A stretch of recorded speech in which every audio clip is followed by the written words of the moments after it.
Live from Muzzy Field on the site in Bristol, Connecticut, the Bristol Blues organization brings you Bristol Blues baseball. Good morning, good afternoon, good evening, wherever you may be watching us. Thank you for spending a part of your Sunday with us. I'm Chris Saunders alongside Matt Polick. The Bristol Blues here on Sunday face off against the North Shore Navigators. North Shore 17-15, 2 games back, 5-5 in their last 10, currently on a 1-game losing streak. And the Bristol Blues 16-14, 2 games back, as well as a 2-game losing streak, 6-4 in their last 10. The Blues' last game was against the Pittsfield Suns last night, where they ended up tying 4-4 going into a home run derby, and they lost by 1 to those Pittsfield Suns. Yeah, tough loss for the Blues last night. They had their chances to win it in the 10 innings they played. They had bases loaded, 1 out, in a late inning. I believe it was the 10th. They had bases loaded and 1 out, and they weren't able to score. So tough break there for them. You know, they had their opportunities, but just did not work out. They fell in the derby barely. Casey Bass almost put the Blues on his back. Unfortunately, just came up short, and the Blues look to bounce back here against the Navs. And the Navigators come in with a record, as I said, of 17-15. This is a team they played against the Starfires on July 5th because last night they were postponed due to rain. And the Blues are the only team to be able to play during that time. But the Navigators, in the doubleheader, they won the first one 7-4, lost the second 8-6. And this is a team, as we saw here, that inconsistencies, being able to play defense, has kind of cost them in a way where, at least in that game in particular, it hurt them in a game when the Blues came back 4 runs in the bottom of the 8th. Yeah, the Blues have been playing a little bit of comeback kids as of late the past 2 nights. 2 nights ago, they had that big loss, 16-2, and then last night they came back, just not enough, not being able to deliver in the big spots that they needed to. But on Wednesday against this Navs team, you mentioned it, 4 in the 8th coming back. So the Navs will look to keep the offense the same, but hopefully get a little better outing from their bullpen here again at Muzzy. And it's practically the same lineup for the Blues. There's only a couple little changes in terms of switching up. Parker Upton is batting 5th. But Will Reiner's back catching, and then Danny Roth in the 9th spot. So we'll see what can happen there. I know last night JT Mount struggled a little bit in that 9th spot, and he had a couple Ks. Yeah, Blues mixing it up just a little bit, running about the same lineup. They're going to look to be a little better defensively. Last night, they did struggle on defense, making 2 or 3 errors. So they're looking to tighten up the defense here. Better field conditions today. It's been dry all day last night, a little rainy, so should be easier to make some plays. And if they could find an offense earlier and play good defense, they should win this game. Now, what do you see the Blues going into tonight? I know we've talked about many times how they're entering a stretch of games where their first day off, what seems like has been in 2 weeks since the last time that they've had a day off, is on Wednesday. So you wonder, how much energy do they have left since they played the last, except for the Bravehearts game.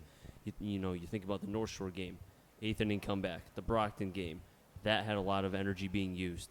Last night's game, they were able to tie it, but they had the bases loaded. I think it was in the 10th inning, and they had 1 out, and then you had a pop-up, and I want to say, going back to my notes, A ground out, fielder's choice to a third. ground out. Thank you. So it's, you get to a point where these guys just need rest. They just need 1 day off, and you just hope that maybe that peak is not going to be that steep as they go down the hill.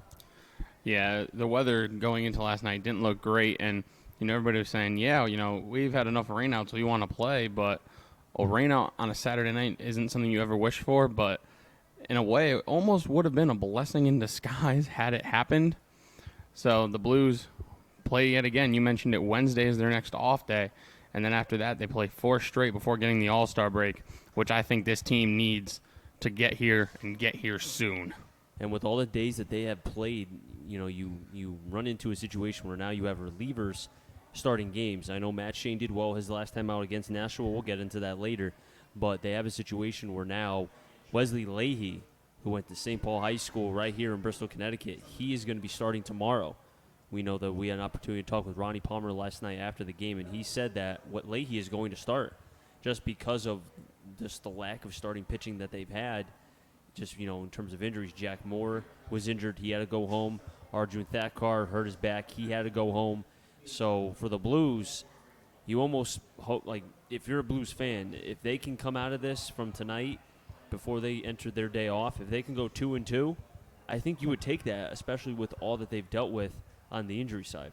Yeah, I think it's important for the Blues to salvage this last home game on this 5-day-in-a-row home game stretch. If they can salvage this win, and then they hit the road Monday at Nashua and then Tuesday at Westfield, who they've had pretty good success against this year. They could potentially, depending on how the other teams play, they could find themselves in first at the All-Star break. They just got to find a little bit of a groove here. Now we'll take a pause and rise for the national anthem when we come back. Lineups in first pitch right here between the Bristol Blues and the North Shore Navigators.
The lineup for the North Shore Navigators: batting first, Andrew Alzak; batting second, Colin Wetterow; batting third, Sean Lawler; batting fourth in the cleanup spot, Ben Malgeri; batting fifth, Tyler McGregor; batting sixth, Logan Bravo; batting seventh, Kate Kretschmar; batting eighth, Keegan Calero; and batting ninth to round out the order, Nolan Watson. The defense for the home team, Bristol Blues, this evening, left to right. Upton, White, Miller. In the infield, third first, Dwayne, Diamond, Roth, Reynolds. Behind the plate, Will Reiner. And then on the mound this evening for the Blues, the 6-foot left-hander from Central Connecticut, Matt Shane. And Matt Shane, who we have seen once before against Nashua, 5 innings pitched, 1 earned run, 3 hits, 1 walk, and 5 strikeouts. Did get the win, but overall he's 1-0 with a 1.92 ERA. 1 game started, as we said, 6 appearances. He was out of the bullpen before. No complete games, 14 innings pitched, 4 runs, 10 hits, 11 Ks, and 7 walks. Matt Shane making his second consecutive start here at Muzzy. The last one 6 days ago against the Silver Knights. You mentioned it, the 5 innings. He did get the win. The offense for the Blues exploded in that one, putting up 8 runs. And the last 3 times Shane has pitched, granted, except for the last one, the other 2 were relief appearances, but the Blues put up 7, 7, and 8 runs respectively in those last 3 appearances for Matt Shane. So maybe Matt Shane on the mound equals lots of runs for the Blues offense.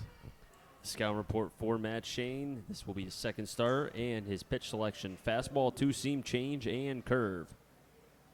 Throw down to second from Reiner, as you have both Diamond and Roth up in the middle.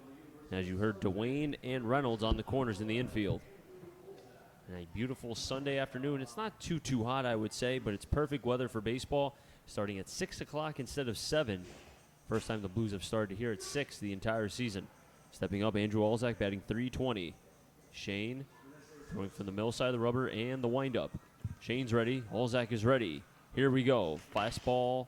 Call the ball. We're underway. Alzak, as I said, batting .320, 8 doubles, 1 home run, 20 RBIs. Shane getting the sign from Reiner, delivers. Same spot, low, 2-0. I always felt like on Sundays, in a game that which you play, it has a different kind of feel than it does during the week. The 2-0. Call the strike to the back door, 2-1. Home plate umpire Tad Slow calling the strikes. Game time weather, 81 degrees, mostly sunny, and a beautiful night for baseball. The 2-1. Dancing was Alzak, 3-1. Shane trying to find his command early, and that's the one thing as a reliever. Typically, you have a little bit, different of a routine than a starter who has to be able to prepare himself mentally before even his start. 3-1, swing and a miss, 3-2. And I don't know how, but the left-hander's batter's box doesn't have a top left corner, unless Oh, that's you're right. intentional. No, you're right about that. I did not even notice that. Does the righties have one? Payoff pitch. Breaking ball in the dirt, and a leadoff walk for Alzak. The righties don't have a top right corner either, so maybe that was an intentional different look, not giving the batter's box his corners, I guess. I mean, hey, it's Sunday. What do we do, run out of chalk? Could have ran out of chalk, We start early. Maybe they ran out of time. It's Sunday. I am here for the 6 o'clock starts, though, let me tell you. You love the 6 o'clock starts. I want more of them. Colin Wetterell at the plate. The last time he was here in his first at-bat, hit a home run to right. First pitch to Wetterell. Outside, 1-0. Shane not having his best command right now, but if he can figure things out, typically the old saying is get to a starter early, because if you don't, then he'll find ways to be able to get into a groove later on in the ballgame. 1-0, Alzak's taking a lead. Pitches way inside, 2-0, and Shane cannot find the strike zone, and they'll say it hit Wetterell. It's now first and second, nobody out. Well, that's got to be the least painful hit by pitch ever, when it just skims the jersey and doesn't actually hit you. Nobody from the Blues seems to be complaining about it, so umpire must have made the right call. And when we saw Wetterell a few days ago, he was behind the plate leading off. Today he's playing first, hitting second. Lawler stepping up, 321, does have 5 home runs and 6 doubles on the season. Lawler from Flagler College, a senior. He's from Florida. First pitch. Big swing and a miss, 0-1. I'm surprised he swung at the first pitch with how bad Shane has not been able to find the strike zone thus far. Yeah, he walked the first guy, then he hits another, and he's up here swinging first pitch. Maybe not the best approach, but there's a reason he's on the field and I'm in the booth. Shane steps off. Alzak at second. Wetterell on at first. The 0-1. Check swing. Did he go? Home plate umpire will say yes, he did. 0-2. Again, I'll go back to what I said yesterday. I don't know how a home plate umpire can call a strike and say that he didn't check his swing. He's supposed to be watching the ball, not the bat. Yeah. But I digress. From my eye, it didn't even look like he was even close to swinging, so. I didn't think he went, but 0-2. Swing and a miss. Shane gets his first K, and it's a big one. He gets Sean Lawler. At the plate now, Ben Malgeri. Batting .313 with 2 home runs and 13 RBIs. Malgeri batting from the right side of the plate. Runner still on first and second, 1 out. 0-1, drops in the curveball for a strike, 0-1, good start for Shane. And I think Shane got some confidence when Lawler swung and missed at that first pitch. That was a ball. All of a sudden, looks a lot more comfortable, and he's just a ground ball away from getting out of this inning unharmed. The 0-1. Curveball, but that must have been a tad higher. Looked to be the same exact spot, 1-1.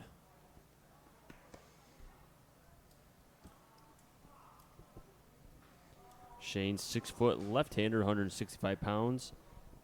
And he lives in Colchester, Connecticut. He does go to Central. 1-1. Curveball sent into left. Upton's going to have to go back. Still back near the track. Makes a leaping play. He can't make it. Rounding third in scoring will be Alzak. Getting to third will be Wetterell. And an RBI double off the bat of Malgeri, his 14th of the season.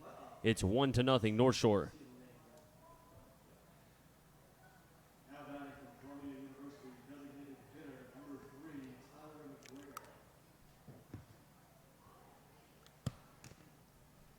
That gives now 62 extra base hits on the season for North Shore. With Tyler McGregor at the plate. He swings at the first pitch, grounds it to Roth. He'll get the out at second, but the RBI ground out scores another. That's Wetterow, 2-0. That gives McGregor his 16th RBI of the season. Advancing to third is Malgery. And now that walk and hit by pitch has officially haunted Matt Shane here in the first. The Navs an early 2-0 lead. So Wetterow with his 15th, Malgery with his 14th RBI of the season, McGregor with his 16th. First pitch, fastball, called a strike, 0-1 on Bravo. Logan Bravo batting .244 with 4 home runs and 14 RBIs. Does have 30 strikeouts on the season. The Navs back here on July 3rd did score 3 in the first and still lost, so.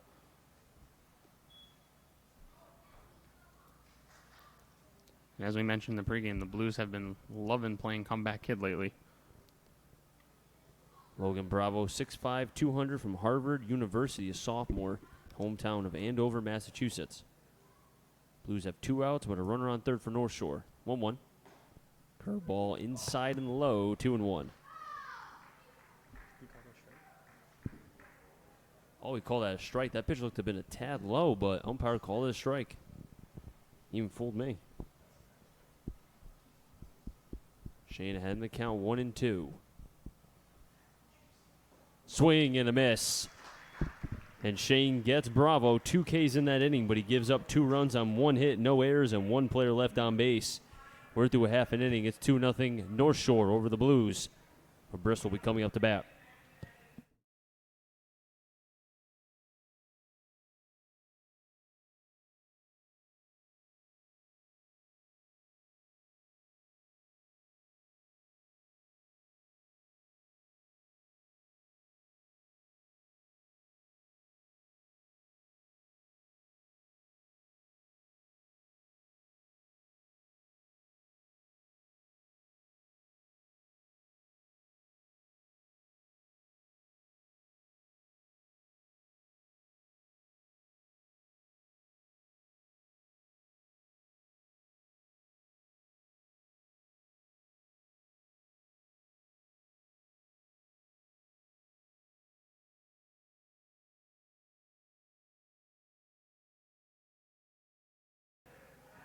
North Shore with 2 runs in their half of the inning, but Matt Shane able to get 2 Ks. And now the Blues have an opportunity to bat. The defense for North Shore, left, center, right. Lawler, Malgery, Kretschmar in the infield. Wetterow at first. Calero at second. Bravo at short. Alzak at third. Behind the plate, Watson in on the mound. Todd Tringali. The lineup for the Bristol Blues: top third, Austin White, Christian Beal, Brandon Miller. Cleanup spot, Buddy Duane. Batting fifth, Parker Upton. Then Dylan Reynolds. The bottom 3, Zeke Diamond, Will Reiner, and rounding out the lineup, Danny Roth. And Todd Tringali, freshman, 6', 180, will be going to the University of Massachusetts, getting his first appearance and first innings here in the FCBL. One of the many high school players that are on this team. The last time we saw a high school player step up on this historic Muzzy Field mound, one of which many, many great pitchers have stepped on, we saw a young lefty named Cam Sagan dominate the Blues, and I think Tringali would love to do the same thing. Yeah, Sagan just had a great outing. Unfortunately, went to waste. His bullpen wasn't able to hold it for him. But he just, all 4 pitches, great command. Didn't throw the hardest, but locating all of his pitches for strikes, and just had a great outing against his Blues team. White tries the bunt, unsuccessful, 0-1. White batting .337, 10 extra base hits, 14 RBIs, and does have 28 walks on the season. Behind him is Beal and Miller. White from URI, a Connecticut product, has had a very good season, and I would say he's probably going to be punching his ticket to the All-Star game in less than a week and change. The 0-1, breaking ball high, 1-1. Yeah, White, one of, it's about 5 or 6 Blues we expect to be in the All-Star game in Pittsfield. The 1-1. Taking high for a ball, 2-1. And White is good for many things, but one being having a pristine eye, does not really swing at too many pitches outside the strike zone. 2-1. White swings but fouls, look to be off the mitt of the catcher. Watson will be 2-2. We're used to seeing Watson in center field, but he's behind the plate tonight. Yeah, a little switch. I mentioned Waterow was behind the dish last game here at first base tonight. 2-2. Way outside, 3-2. It's almost like Aaron Judge. You might as well just give him a 3-2 count, because he's guaranteed for that 8 times out of 10, at least. Tringale's payoff pitch. Swing and a miss. And he gets White swinging. First K for Tringale. And I think White is one of the players that has really struggled from the lack of days off. He just looks worn down. Last night, grounded out to second, I think, 3 times, and none of them were hit particularly hard. And his eye has been great, but his swings, when he is swinging the bat, just do not look as great as they once did. He can use a day off, I think. Beal looks at a strike, 0-1, and that strikeout for White, he matches his total with RBIs with 14. The 0-1 to Beal. Outside, 1-1. And it looks like Tringale really is an imposing figure, as we said. 6 foot, but he looks taller than that and throws what looks to be straight over the top. Really has nice downhill plane on that fastball. 1-1 high. As I say that, those a high fastball, 2-1.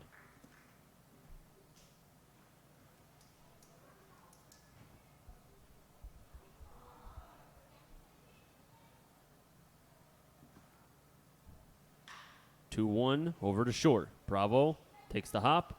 Strong throw. And the scoop can't be made by Wetterow. And B will reach. That'll go down as an error on North Shore. That's a tough error. That bag popped out of place. And I think it threw Wetterow off while trying to scoop it. And then it also tripped Beal, but nonetheless, Beal's on first base. As I'm going to guess that'll go down as an E6. I would put that down as an E6 just because the throw was a little bit low, but then you could say that Wetterow should have made the scoop. And Wetterow, typically a catcher playing first base. North Shore, 2 catchers in this defense. Runners going by Beal, swing and a miss. Throw to second. Not in time. Beal with the stolen base. And he makes that error at least pay in terms of him advancing to second on the stolen base. A good throw, and he was out by a mile, though. Yeah, but it wasn't. Miller behind in the count, 0-1. Miller batting .385, 2 home runs, 23 RBIs. Has only struck out 16 times on the season. Beal taking a big lead, dancing over there at second. 0-1, 0-2. Buddy Dwayne is on deck. Parker Upton on double deck. Blues down 2-0 to North Shore.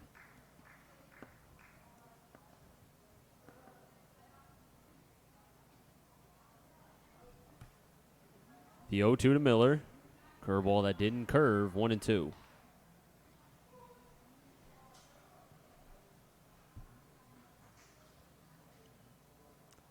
Miller choking up on his bat now. And pretty excessively, too. That bottom hand. 1-2. Miller sends that one high, deep into right. Kretschmar is not even going to be able to get that. A 2-run bomb off the bat of Brandon Miller, his 3rd RBI of the season. That was a mega bomb, and we're tied up at 2. That error comes back to cost North Shore.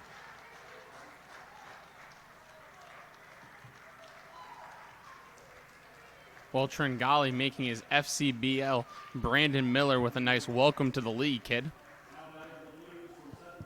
Now, the only question I have is, where was that during the home run derby? You know what? Some players are BP hitters. Other are game hitters. I think Miller's just a game hitter. That was a straight bomb. He knew it off the bat, too. A little Derek Dietrich bat drop, and watched it for a couple steps, and then started the trot. First pitch to Dwayne. Breaking ball inside, 1-0. I mean, at least Kretschmar kind of gave it at least a little bit of an attempt. I call that the courtesy jog. I'm fine with that. I hate it when outfielders didn't even turn. 1-0. Swing and a miss, 1-1. Only because it adds more insult to injury. Yeah, when you give it at the jog, at least it makes the pitcher feel a little bit better about it. The 1-1. High 3-1. Rather 2-1. Parker Upton is on deck. Dwayne batting .306 with 7 RBIs and 16 Ks. The 2-1. Inside 3-1.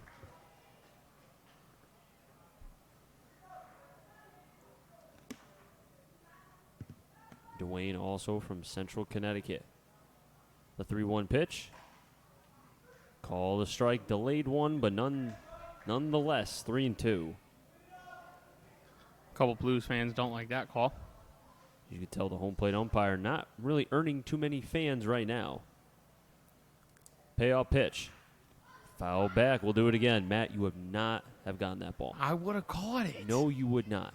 I 100% would have caught that ball. Judges? Apparently, I just Nope. got an alert on my phone. I haven't watched the video, but apparently Mike Trout made a catch in center field using his bare hand. I mean, I'm not shocked. 3-2, Dwayne pops up into right. This will stay in play. Calero, Wetero, Kretschmar. And a diving play made by the right fielder, Kretschmar. And that's the second out. Look at the range by Kretschmar to be able to make that play, making a slide into foul territory and helping his pitcher, Tringali. Great hustle, great ground covered by Kretschmar right there.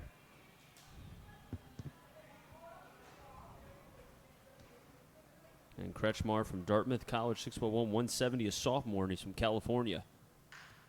Half-hearted swing from Upton. Right back to the pitcher, Tringali. He throws a missile back to first, and the side will be retired. But the Blues do get 2 runs and a 2-run shot off the bat of Brandon Miller, his 3rd RBI of the season. And the Blues have tied the game against the North Shore Navigators. North Shore will have in the order 7, 8, 9, Kretschmar, Calero, and Watson when we come back.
Score tied 2-2 between the Blues and North Shore. North Shore was able to get 2 runs quickly on an RBI single, or correction, RBI double, and then a ground ball RBI. But then the Blues answered back, a 2-run shot to right field off the bat of Brendan Miller, his 3rd of the season.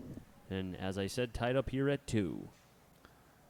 Shane a little shaky first, giving up 2 runs, but team got right back, and all of a sudden you can calm down and you got a fresh start. Kretschmar sends that one deep into right, but long foul into the Blues bullpen, 0-1. And as your team has given you now a chance to tie the game, the biggest thing for a pitcher is the shutdown inning. 3 up, 3 down, even if you let one guy go on, get that offense back out there and hope that they can continue what they're doing. 0-1. Curveball, that was a tad high, 1-1. And he's got the bottom of the Navs order, 7, 8, and 9 coming up. Shane, a fastball 2-seam change curve pitcher. Left-hander deals, 1-1. Curveball hits Kretschmar. Second hit by pitch for Shane. And it just doesn't seem like, and we've seen Shane quite a bit, it doesn't look like he's on his A game, and I think we noticed that pretty early. And this is where Reiner comes in handy. Yeah, he looks. It's almost to me as if he looks uncomfortable throwing to left-handed batters right now. It almost looks like he's a lot more comfortable when there's a righty in the box. At the plate is Calero. Curveball away, 1-0. And see right there, if there was a lefty, that would have hit him. So maybe, as you said, having trouble commanding the arm side. The glove side's a little bit easier, but the arm side's been pretty troubling for Shane. 1-0, fouled. 1-1. Watson is on deck.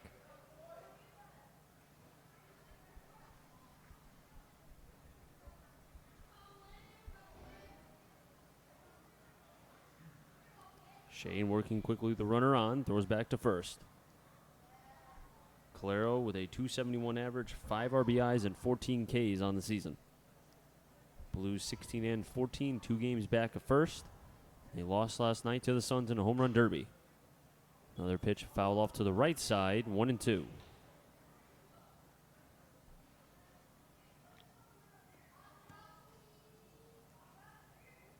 Shane may not have his A stuff, but trying to work through that.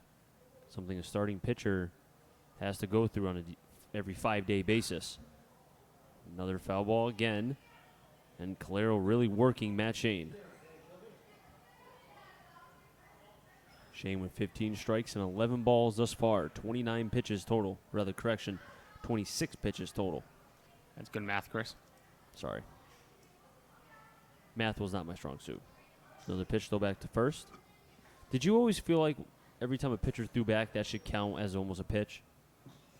Or no, because there really isn't any energy exerted? It's not as far as a throw. 1-2, back to Diamond. Sinker, back to first. Won't be able to get the out, but a hard liner right to the shortstop Diamond as it was sinking towards the ground. I wonder if he was tempted to maybe drop the ball and then have the easy double play. Yeah, I always wonder that when a play like that happens. But, the flip side is if you drop it and then, a bad toss or a throwing error and then all of a sudden it's really bad. So it's always nice to get the surefire out. 9-batter Nolan Watson batting .202 has been prone to the K, 32 Ks on the season. First pitch low, 1-0. Top of the order will be up after Watson. Will be Alzak and Wetero. Kretschmar is still on first. 1-0. Back to Dwayne. Can they turn two? There's one over to first. And they won't be able to get it. A high throw from Danny Roth allows Watson to be safe on the fielder's choice. So Kretschmar is retired. But it gives, in a way, this North Shore team an opportunity here to, can they capitalize on what was a throwing mistake from the Blues? Alzak at the plate. Mind you, this North Shore team has only grounded out into 22 double plays. The Blues, rather, have grounded out to 32. Curveball to the back door in for a strike, 0-1. Yeah, that ground ball took a hop on Dwayne, and then he almost snow-coned it. I'm surprised he was able to have such a clean transfer, but we've seen him be slick over there at third. 0-1. Another curveball popped it up into center. White won't even have to move, and he'll make the play for the third and final out. Score that an F8 in the book. So the lead hit by pitch does not hurt Matt Shane, as he gives up no runs, no hits, no errors, and one player left on base. We head to the bottom of the second. The Blues have 6, 7, and 8. Reynolds, Diamond, and Reiner. We come back.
Bottom of the second, Reynolds, Diamond, and Reiner. If any of them get on, the 9-batter, Danny Roth will be at the plate. And Matt Shane had what could have been considered bad to start off. Did have a better top of the second. Was able to get a line out, a fielder's choice, and then a fly out of North Shore. Reynolds batting .247. Takes a pitch high, 1-0. Reynolds has surpassed now for the first time this season his K to walk ratio, 14 walks to 13 Ks. 1-0. Tringali fires that pitch in, 1-1. Matt Shane with the big shutdown inning we always talk about. Now it's up to the Blues offense to come back out and get some more runs for their pitcher. 1-1. Reynolds pops up in the infield. Watson takes off the mask and will make the play near the Blues dugout. 1 down. At the play now is Zeke Diamond. Now, as I said about when I mentioned Malgeri, he shifts over from what was right center to now straight away center field. Zeke Diamond batting .365, does have a home run and 8 RBIs on the season. Was the player that had the game, or rather go-ahead hit against North Shore a few nights ago. Pitch high and away, 1-0. Blues third in runs, second in hits, and third in walks in the FCBL. The 1-0 off the end of the bat, and a right to the second baseman, Calero, for the second out. So a couple hard hit outs from the Blues and North Shore thus far, but right at people. And Will Reiner steps up from Villanova, batting .270. And I think he's a player that could be on the bubble for the All-Star team. Yeah, we've seen Reiner come up with some big hits. He's had some moments at the plate that have been great. Pitch outside, 1-0. But I think what can definitely get him there is his defense, in particularly that arm of his. Tringali getting the sign from Watson, the 1-0. Fires a fastball in for a strike, 1-1. Roth is on deck. If Reiner gets out, Roth will bat in the bottom of the third. The 1-1. Reiner takes it in for a strike, 1-2. This umpire has what we like to call a pitcher strike zone tonight. It's an interesting zone.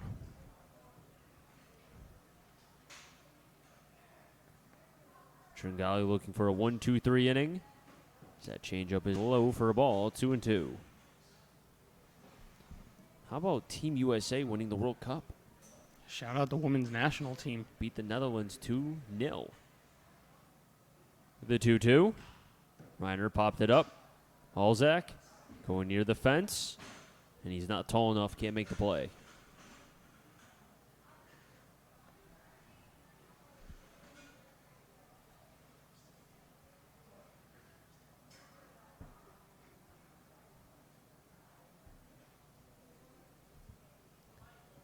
Two's on the board, 2 balls, 2 strikes, 2 outs. We'll pause before the pitch because Tringali wanted to step off. Look at that. 2's all over the board. As a swing and a miss from Reiner. Second K for Tringali in his first 1-2-3 inning here tonight. No runs, no hits, no errors, and nobody left on base. We head to the top of the third. North Shore will have 2, 3, 4, Wetero, Lawler, and Malgeri when we come back.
2, 3, 4, Wetterow, Lawler, and Malgeri. Paying them get on McGregor.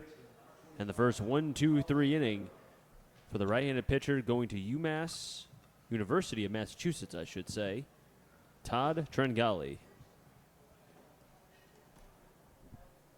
And Wetterow was hit by a pitch and came around to score on an RBI double from Malgeri. Takes the changeup away, 1-0. And we've seen Wetterow, who does have some pop. We saw a long home run a few nights ago. Yeah, he had a good game his first 2 at-bats. Last time out on July 3rd, he homered to lead off the game as the leadoff man, and then he also doubled in the 3rd. So, very dangerous hitter with pop. Wetterow with only 1 home run, and that was hit here at Muzzy Field. 1-0 pitch. Up the first baseline, but goes foul before crossing the bag. 1-2. Ball has to cross the bag before it, if it goes towards the bag first, gets over it, then goes foul, it's a fair ball, but if it goes before it, then it's a foul ball. Sean Lawler on deck.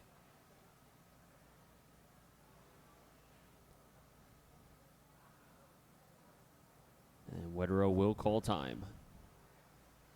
Wetterow regroups. Digs in with his left foot and is ready from the 1-2 pitch from Shane. 1-2 is a fastball outside, 2-2.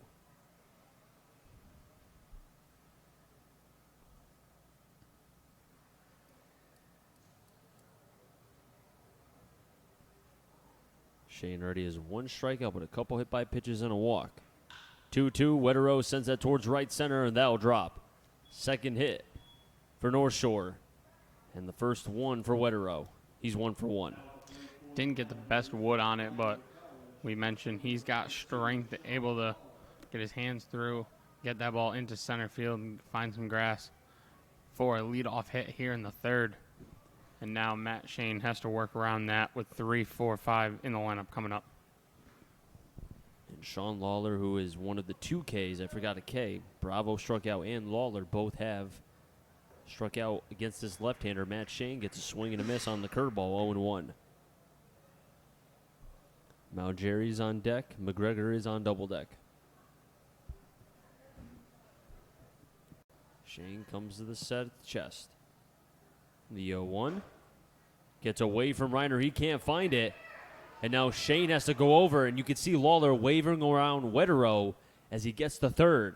So on the wild pitch, Reiner couldn't find it. And North Shore has a opportunity for the go-ahead run early in this game at 3rd. Tough break there for the Blues. Reiner just had no idea where it was. The dugout trying to scream at him to let him know. And it almost looked like Matt Shane didn't even try to tell him. He just went and got it himself. Well, I think you have a situation where you kind of have to say, behind, to your left, to your right, because as a catcher, you don't know where the ball is once it gets away. 1-1. High for a ball, 2-1.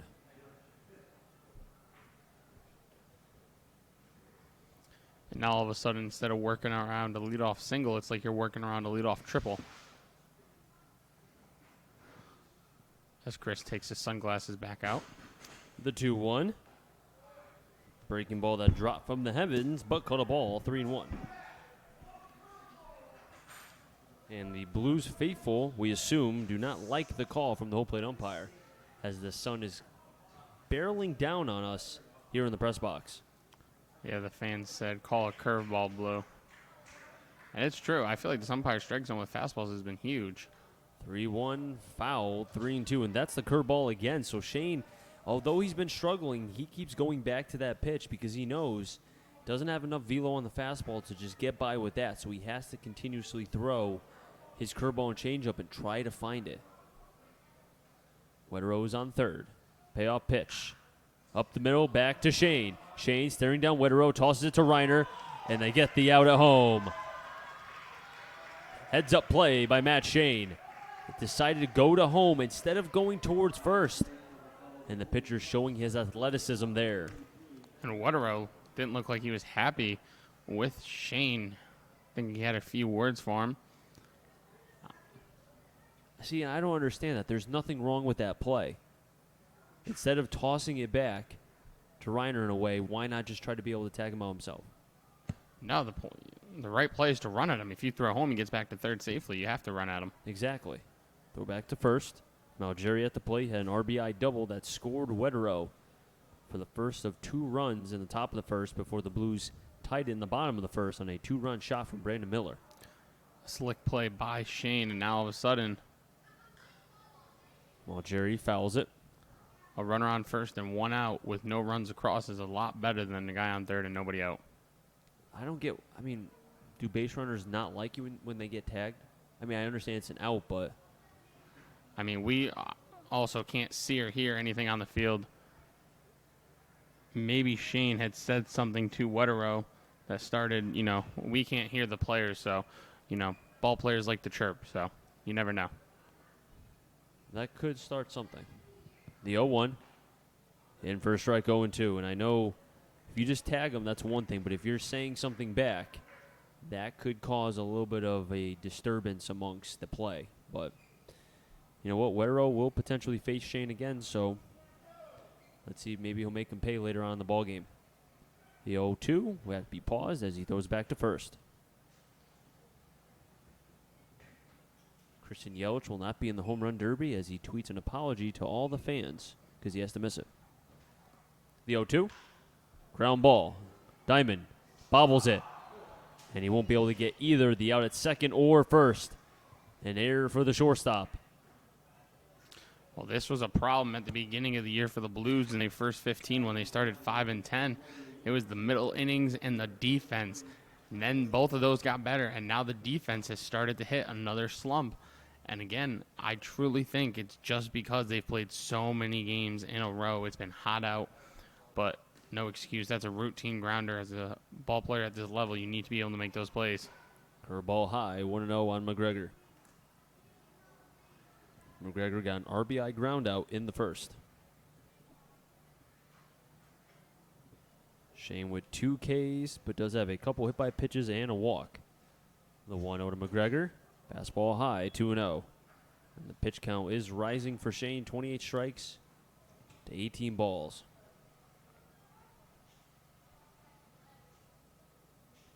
Two, 2-1 for North Shore, 2-1-1 for the Blues.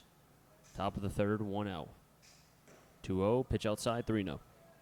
And Shane, you could tell, really kind of fighting himself, trying to manipulate his way to be able to get through what could be just 5 innings. But right now, a lot of traffic on the base pass. There's at least been a base runner on in every inning thus far. 3-0, fighting back. Yeah, he was out of this inning when Malgeri was up, and he got the ground ball to shortstop that he needed. Diamond, who's been good for the most part as of late, making the error. 3-1 towards right center. Roth won't be able to get it. Rounding third and scoring will be Lawler. Throw comes in, not in time. And getting the third will be Malgeri. And given an RBI for McGregor. Now 2 RBIs. Make it 17 on the season for the Tyler McGregor, number 3 for North Shore. And now that error really looms large for the Blues. I'm sure Diamond's kicking himself. And I'm a little surprised that, 1, Miller tried to throw home, and 2, that McGregor didn't get to second on the throw. I was anticipating the cutoff, if anything, just to make sure that you keep McGregor on at first base. Runners on the corners, 1 out. Pitch fouled back as the dangerous Logan Bravo, who did strike out swinging in the first. Behind the count, 0-1. Bravo does have power, 4 home runs. Has been prone to the K, as Shane has 2 thus far. The 0-1. Popped it up, but it will go foul. 0-2. 3 hits in this inning and 1 run. As the run scored does go as a unearned run, as the error by the shortstop Diamond has now put North Shore back up top, 3-2.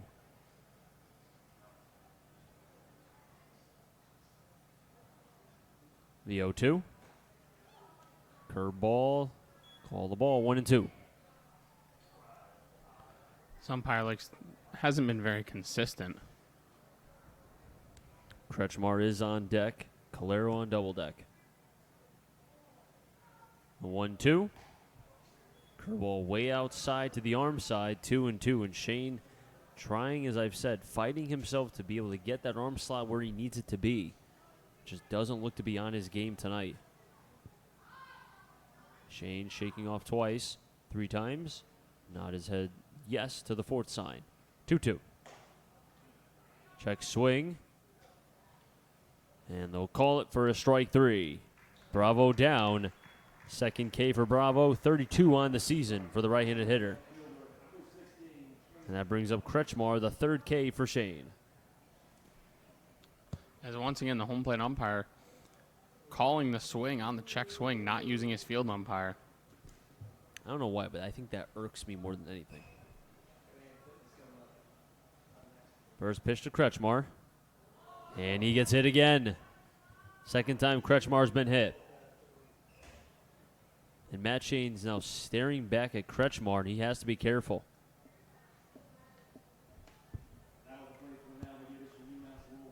We've seen a couple times with Blues pitchers, Seelhorst, Shane, very testy with a lot of these teams. I don't know if it's chirping from the other dugout, but you talk about 2 competitive teams wanting to win, very neck and neck in the standings. First pitch, fastball towards right. Miller makes a run for it, but that'll go towards the bullpen of North Shore. And someone in the bullpen for the Navs made a nice play on that one. It's like he didn't get hurt because he has the mound over there. Calero now down in the count, 0-1. Lined out to Diamond for the first out in the second. The 0-1. Swing and a miss, 0-2. That was a great pitch from Matt Shane. That might have been the best curveball we've seen tonight. Started as a strike, dropped below the zone. Good job by Reiner keeping it there. Just because, like you said, the situation of where the pitch was, I think that could be considered the best pitch he's thrown thus far. 0-2 to Calero. Through the 3-4 hole. Now score 1. Here comes the second. Ball will be cut off by Reynolds. And 2 more runs score for North Shore. It's 5-2. Scoring on the play, Malgeri and McGregor. And advancing to third is Kretschmar. A 2 RBI single. Give him now 7 on the season for Keegan Calero.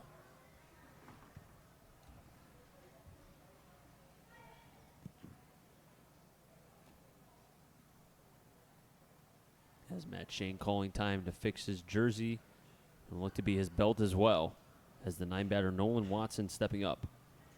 So 3 hits and 3 runs for North Shore.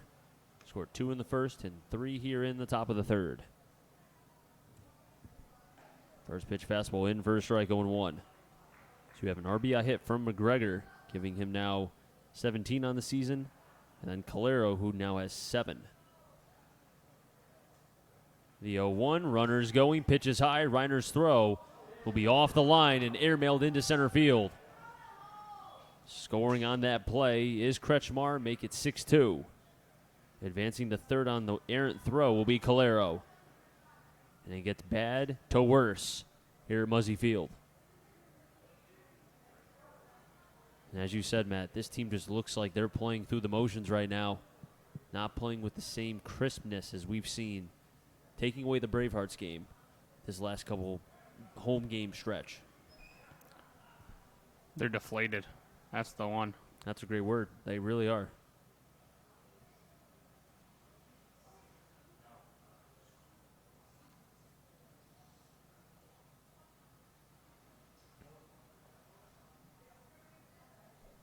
The 0-1 drops in the curveball.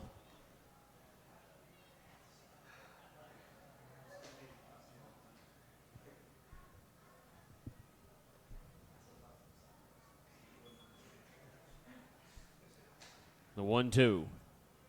Curveball, wild pitch gets away from Reiner, and that'll score another run. Calero scores. It's 7-2.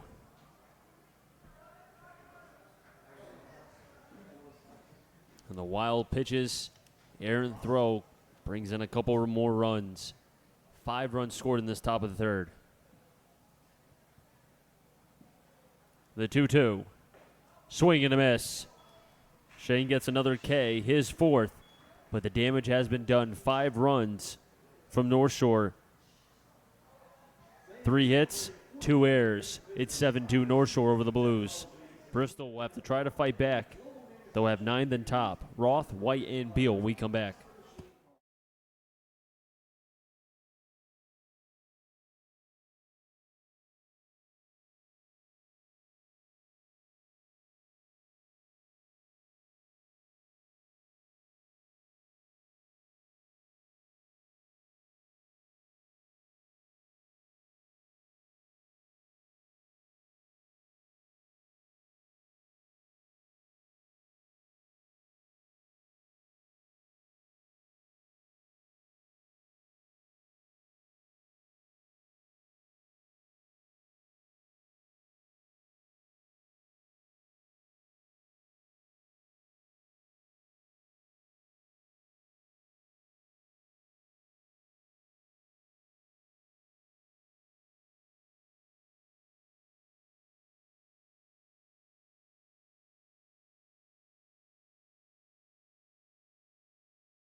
Ninth and top, Danny Roth, Austin White, Christian Beal. If any of them get on, Brandon Miller. An ugly, ugly top of the third. 5 runs in that third, 2 errors and a wild pitch contributed, and now the Blues have their work cut out for them, down 7-2. And North Shore has more runs than hits. And that just goes to show the sluggish play as we've seen from the Blues thus far. First pitch, call the strike, 0-1 is Tringali working on 3 straight retired, trying to make it 4 here against Danny Roth, who's batting .254 from Roger Williams. The 0-1. Chopper over to third. Halzak, scoop play, across the diamond. And he'll get the out. 1 down here in the bottom of the third. Slick play by Olzak at the hot corner with the scoop and a good throw. You'd make that all day. I would. I was a third baseman. Then everyone learned I had a noodle arm, so I got switched to first. You don't have a noodle arm. No, I definitely do. I like first, though. Honestly, one of the best feelings is scooping it. Really? Oh, yeah. No, why is that? It's just because I was never great with a bat. So, like, when I scooped, I felt that was me picking up my teammates. And, like, it was a very nice way to contribute to the game since I didn't do much with my bat. What also helps, I mean, if you're a guy who doesn't really hit well, if you do something defensively, that's like going 2 for 4. Well, exactly. You saved a run. I took pride in my defense. That's all that matters. 1-0. 2-0. Austin White struck out back to lead off this game, as now he has 14 strikeouts on the season to his 14 RBIs. The 2-0. 3-0. Tringali does not have any walks thus far or hit by pitches. Shane does have a walk and a couple hit by pitches himself for the Blues. The 3-0. Fighting back is Tringali. So far for the starting pitcher for the Blues, Matt Shane, has given up 7 runs, only 3 of them earned. Does have a walk and 4 strikeouts. The 3-1 to White. Call the ball. 29 walks on the season now for Austin White. And even when he's not making consistent contact the last few days, he's finding ways to get on base, either a walk or hit by pitch. And Christian Beal at the plate. If the Blues are going to be able, or trying to fight back in this game, it's going to have to start with the top of the order in White, Beal, and Miller. Those have been probably the most consistent guys throughout this week-long stretch of home games that we've had. Fastball outside, call the strike 0-1 as we do have bullpen action for North Shore. You mentioned the top 3, White, Beal, and Miller, have been consistent over the past week. Beal's bat getting going has been so huge for this Blues team. 0-1, throwback. Because that allows this lineup to get a little more stretched. You talk about Parker Upton batting 5th, Reynolds 6th, Diamond 7th. These are guys that could be a 2-3-4 punch in a lineup, but the Blues lineup has been stretched now with Beal playing well. 0-1, pitches high, throw to second, not in time. Stolen base for Austin White. And we've seen White do that time and time again. But to finish my thought, it's just been so huge for the Blues to be getting this play from Christian Beal, who you could just slot in that 2-hole now, and then you could drop Upton a little, and he is a dangerous threat in that 5-hole, and then Reynolds and Diamond behind him. So the Blues lineup getting a little bit longer as of late. 18 stolen bases now for Austin White. Beal with a 1-1 count. Fastball outside, 2-1. Christian Beal does go to, rather, he's part of the Bates Bobcats family in the NESCAC, Division III. Brendan Miller at the plate. Shadows now creeping over the left side of the field. 2-1. Popped it up. Watson will take his mask off, but that's going to be a long foul ball behind us. Some scores from around the FCBL in Pittsfield. The Brockton Rocks have a 6-2 lead over the Suns. That's the top of the 7th. And then in Westfield, they're in the bottom of the 2nd. They are scoreless. They're hosting the Bravehearts tonight.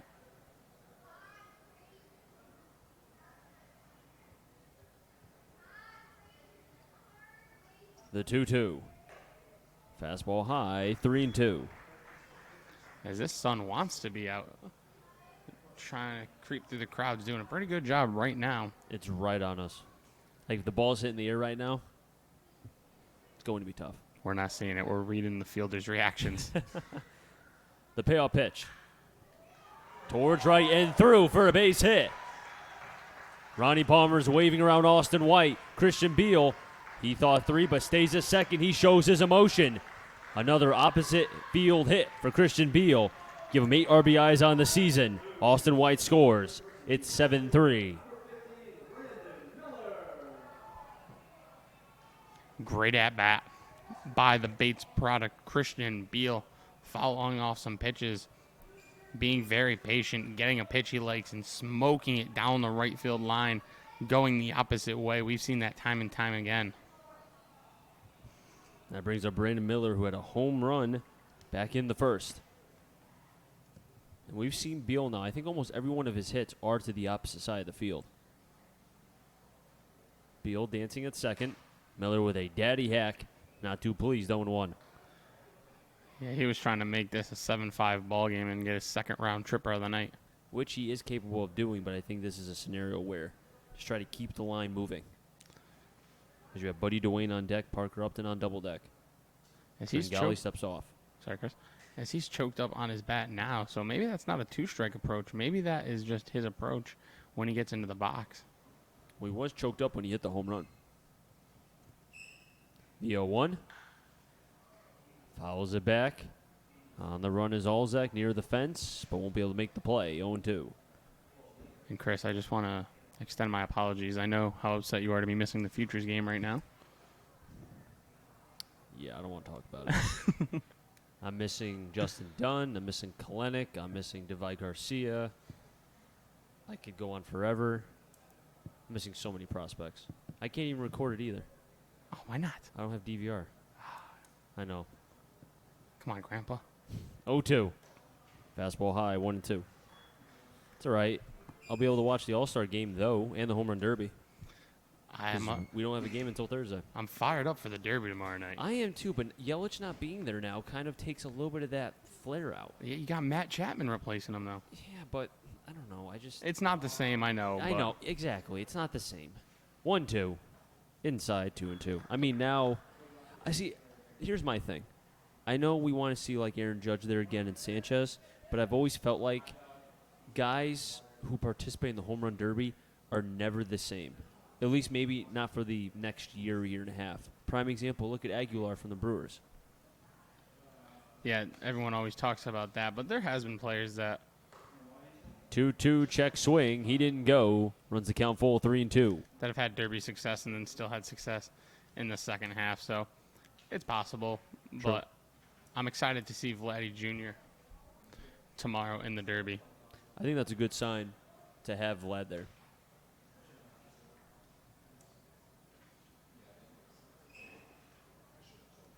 The 3-2 to Miller. Swing and a miss. Third K of the night for Tringali. And it comes at a pretty big time as Beal has to stay on second base. And Buddy Dwayne stepping up.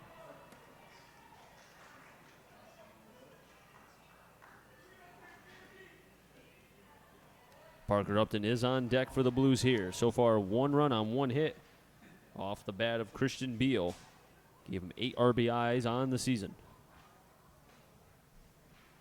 Tringali trying to escape here, only giving up 3. First pitch to Dwayne. Inverted strike, 0-1. It looks like my partner had to use wideout. Oh boy. Why did you have to use it? I don't know. I tried to draw a fancy K because why not? And I thought it looked stupid, so now I had to wait it out. 0-1 towards right and through. Another hit for Buddy Dwayne during this homestand, and now score Christian Beal. As Buddy Dwayne will trot into second base with the double. Give him now 8 RBIs on the season for Buddy Dwayne. It's 7-4. The Blues aren't done yet. Buddy Dwayne trading places with his teammate Christian Beal, who had the RBI double that scored White, and now Dwayne drives in Beal with his own RBI double. And the Blues are just 3 RBI doubles away from tying this one up again. But see, I think now if they can keep North Shore at this score, this offense we've seen is very potent. First pitch to Parker Upton. Takes the slider in for a strike, 0-1. I mean, looking at this, considering what the Blues have gone through, the last 2 games they've played, they've been held under 10 hits. Now, consider 8 of their last 13 prior to that, they had 10 or more hits. 0-1, big swing for Parker Upton, comes up empty, 0-2. And you want to talk about explosive offense. The guy at the plate, Parker Upton, has the potential to make this a 7-6 ball game with just 1 swing of the bat. Tringali head in the count, looking for his 4th K. And he won't get it there, but both he and it looked to be the entire infield were walking off the field, but home plate umpire said, nope, got to stay where you are. That's a ball. Umpire's been very consistent this evening. I knew you were going to say that. Inconsistent. Did I just say consistent? You did. 1-2. Low for a ball, 2-2. In your words, he's been consistently inconsistent. I like that. It's a good way to put it. You're welcome. I'm going to steal that. Shocker. 2 balls, 2 strikes, 2 outs. Parker Upton. Pitch. Swing and a miss. 4 Ks for Tringali. But the Blues do get 2 runs on 2 hits, both being 8 RBIs on the season for Christian Beal and Buddy Dwayne. It's 7-4. North Shore over the Blues. And the Navigators will have the top of the order. Alzak, Wetterow, and Lawler when we come back. Chris Saunders alongside Matt Pollock right here on the Bristol Blues YouTube channel.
Top of the order, Alzak, Wetterow, and Lawler. Van them get on Malgeri.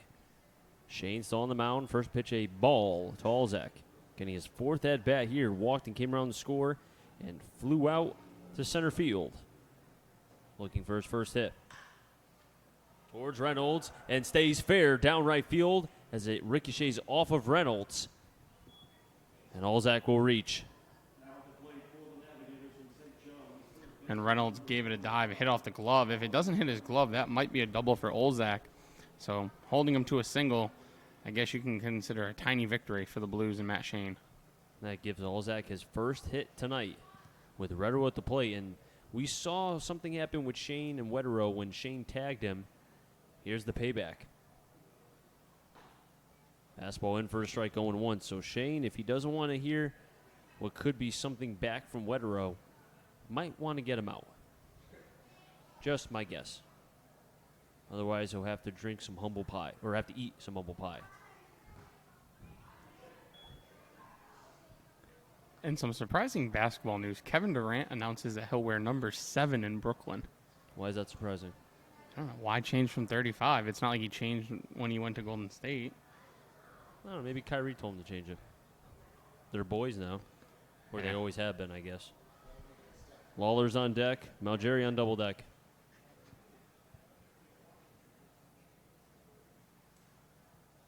The 0-2. Foul will do it again. As I love this 6 o'clock start for my bedtime purposes, but for the sun purposes, not a fan. Really? Your bedtime? Really? Yes, my bedtime. 0-2. Swing and a miss. Shane wins the fight against Wetero. Another K. That gives him now 5 on the afternoon. Or correction, 4.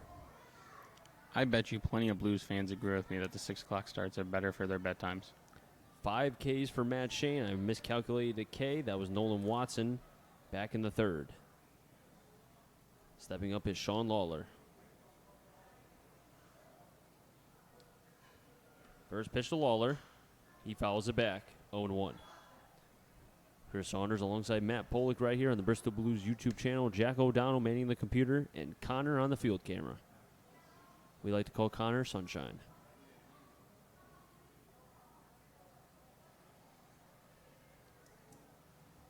The 0-1.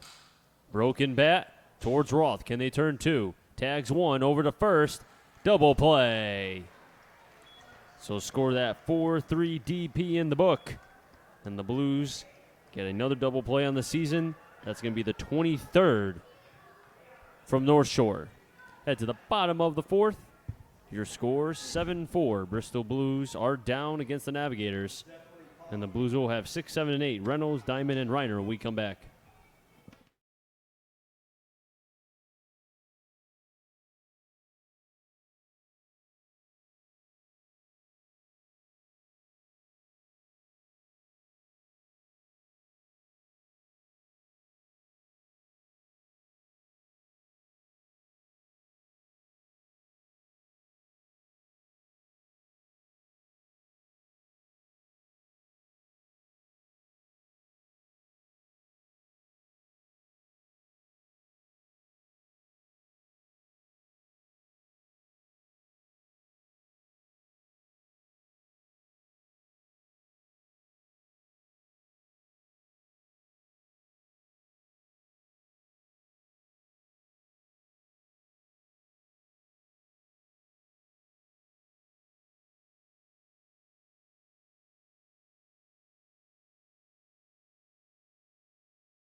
Pitching change here for the North Shore Navigators. That will be Matt Puff. 6 foot 155 from St. Joe's, Maine. That's Division III in the GNAC. As Todd Tringali's day is done. 3 innings, 4 runs, 3 of them earned, 3 hits, 4 Ks, and 1 walk. And because he did not go the requisite 5 innings, he is not in line for the victory. Yeah, didn't throw the ball well, but we talked about a high schooler making his FCBL debut. So 4 runs in 3 innings, 3 earned runs. Not the worst. We'll be facing Reynolds, who popped up to the catcher in his first at-bat. Reynolds, Diamond, and Reiner. Sun down here at historic Muzzy Field, glaring in the press box. First pitch called a strike. Good start for Matt Poff. Well, his college numbers from St. Joe's this spring, 11 appearances, 1 start. He was 2-1 with a save. Reynolds lines it over the shortstop Bravo and into left center. Reynolds takes a wide turn, but he'll stay. Another hit for the Blues in this game. And a leadoff single at that for Dylan Reynolds. In 22 innings, Poff had 11 strikeouts and pitched to a 2.86 ERA. So a good start for the Blues. They get their 4th hit here.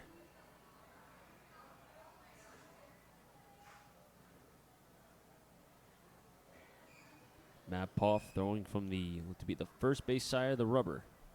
A right-hander from St. Joe's, Maine. First pitch, strike 1. Will Reiner's on deck. Danny Roth is on double deck.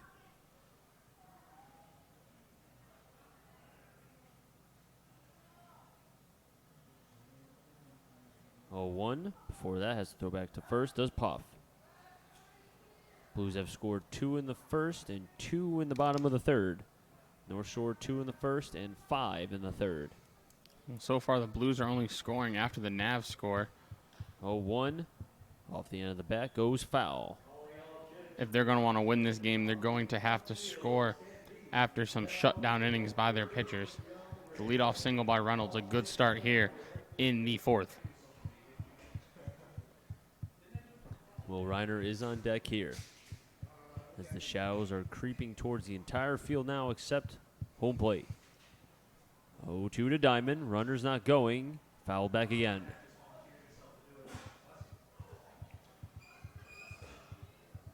A lot of young arms throwing out of this bullpen for North Shore. Tringali going into now his freshman year at the University of Massachusetts, and Matt Poff from St. Joe's, Maine. The 0-2. And Diamond spoils that pitch.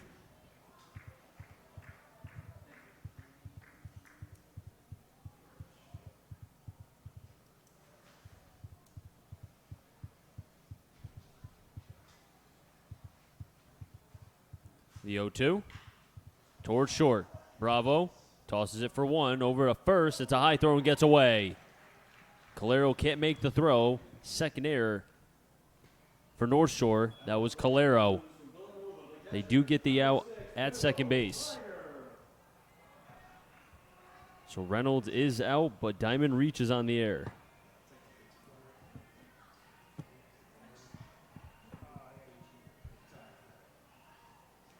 So each team now with 2 errors, but the Navigators with 5 hits, the Blues with 4. As the Navigators lead the Blues 7-4, 1 out here in the bottom of the 4th. Will Reiner at the plate from Villanova. Went to hand here in Connecticut.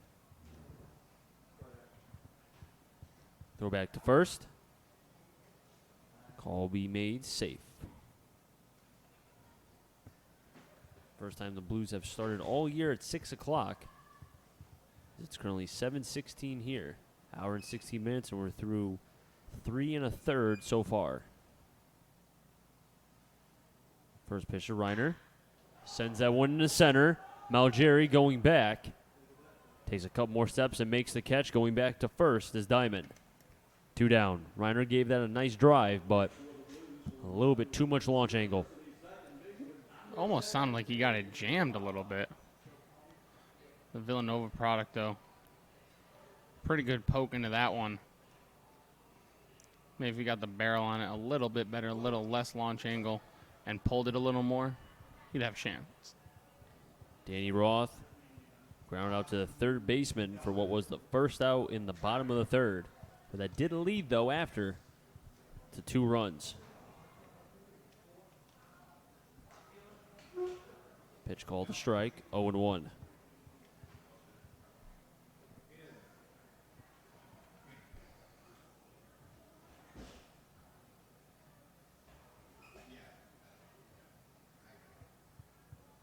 The 0-1. Nice Nice slider, but just a bit outside. 1-1. Consistently inconsistent.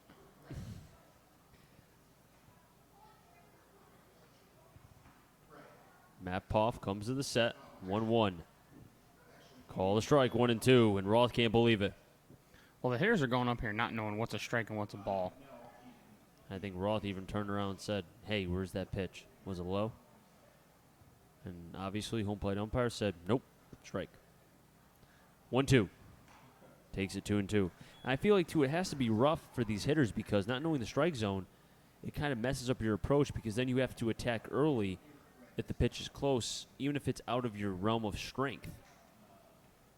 Yeah, you don't want to fall to a 2-strike count with this guy behind the plate.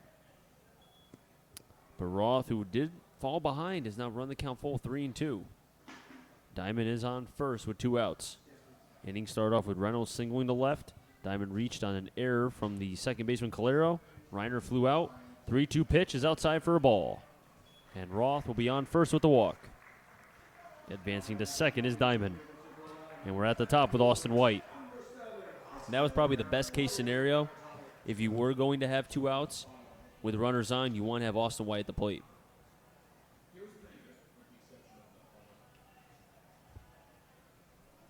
As the clouds covering the sun right now, giving us at least probably 5 minutes of shade time. Maybe as the sun continues to go down the trees here from Muzzy Field and left field. Maybe by the time the clouds get out of the way, the sun will be behind the trees. Austin White seeing Matt Poff for the first time tonight.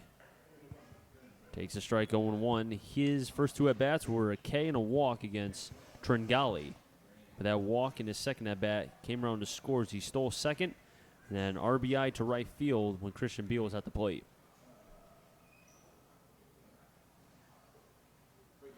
The 0-1 to White. There's the breaker, 0-2. Now, Austin White, who has one of the best eyes in the league, has to protect 0-2 with this umpire, who has been all over the place all night long. The 0-2 to Poff, or from Poff, in for a ball, 1-2. I'm at the point in the year that if Austin White doesn't swing, it was probably a ball, and I'm going to believe him more than any other umpire. That's how good his eye's been all year. I mean, his eyes, as I said, has been probably one of the most pristine eyes that I've seen this year in the FCBL as Poff steps off.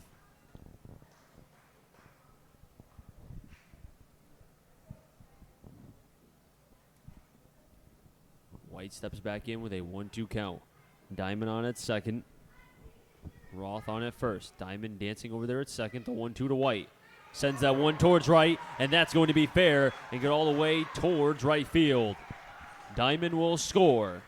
Staying at third is Roth. RBI single off the bat of Austin White. Give him 15 on the season. And it's 7-5. Blues are only down by 2. And in steps Christian Beal, who came up big his last at-bat with the RBI double, has a chance to do some more damage here. And Beal comes up with a chance as the go-ahead run, the tying run is on at first. And Austin White. A nice approach from Austin White, being able to go to the pull side and stay through as he went past that 3-4 hole. First pitch to Beal. Takes a fastball high, 1-0. And the bullpen has been a little bit of a question mark for this North Shore team. I mean, we talked about on July 5th, doubleheader, they won 7-4, but then lost 8-6. And the game they played here a couple nights ago, 1-0, called a strike, 1-1, where they had a 4-run lead in the bottom of the 8th, and the bullpen blew it.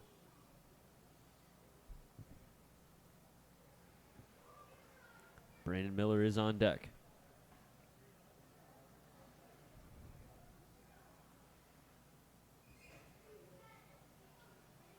Throw back to first. Keeping White honest. Roth on at third. White at first. Each team with now 5 hits. Blues have 2 hits and a run so far here in the bottom of the 4th. 1-1. White paused. That pitch is going to be called a ball, and it looked to be as there's a 2-1 count on Beal that White hesitated for a second, was going to go back, but Poff did not step off, so he just kept going. So that's another stolen base for White. That's his second tonight. The 2-1. Beal popped it up. Bravo behind second base. Shallow center field makes the catch. And the side will be retired. Scored that a PO 6 in the book, but the Blues do get a run on 2 hits, no errors. And 2 players left on base. The Blues are cutting down the deficit, but can they keep putting up zeros against this North Shore team as we head to the top of the 5th? And we'll have 4, 5, 6. Malgeri, McGregor, and Bravo when we come back.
Pitching change for the Blues as Matt Shane's day is done. 4 innings, 7 runs, 3 of them earned, 5 hits, 5 Ks, and 1 walk.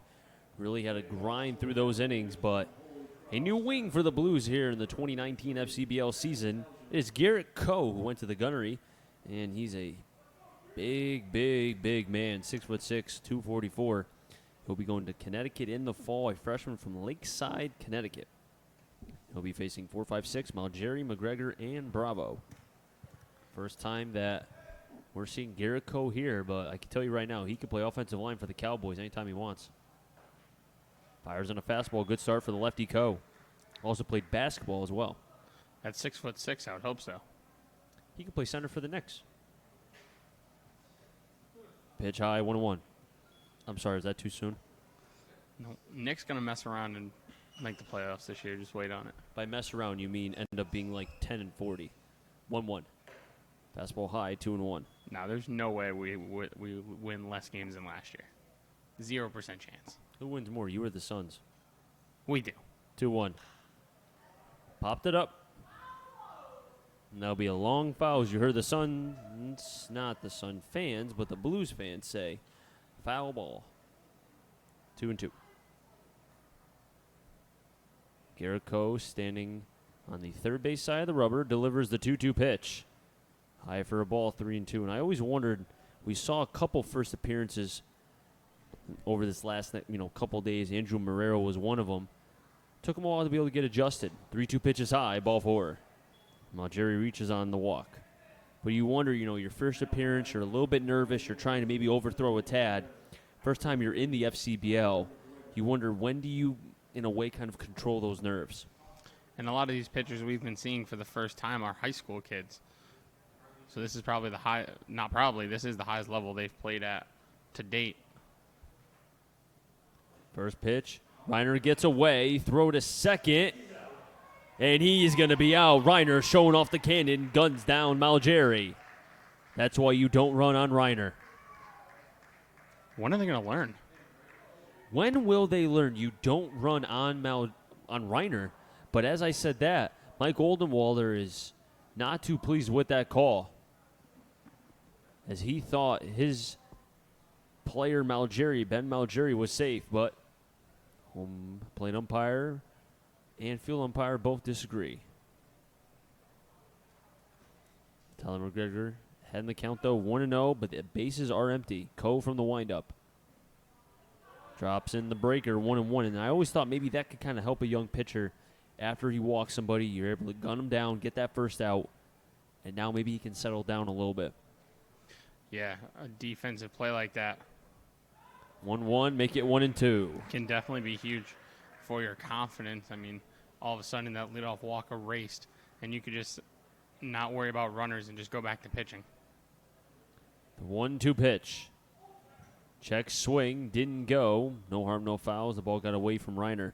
And that's another thing, too, with all these catchers between Loader, Reiner, and Lasky. Now you have new pitchers coming in. You have the likes, as we saw, Boisver, who we saw against the Bravehearts. Coe pitching now. We saw Marrero against the Bravehearts. You know, all these guys coming in, takes a while for them to be able, as the catchers, to be able to learn their stuff. 2-2. Foul back, we'll do it again.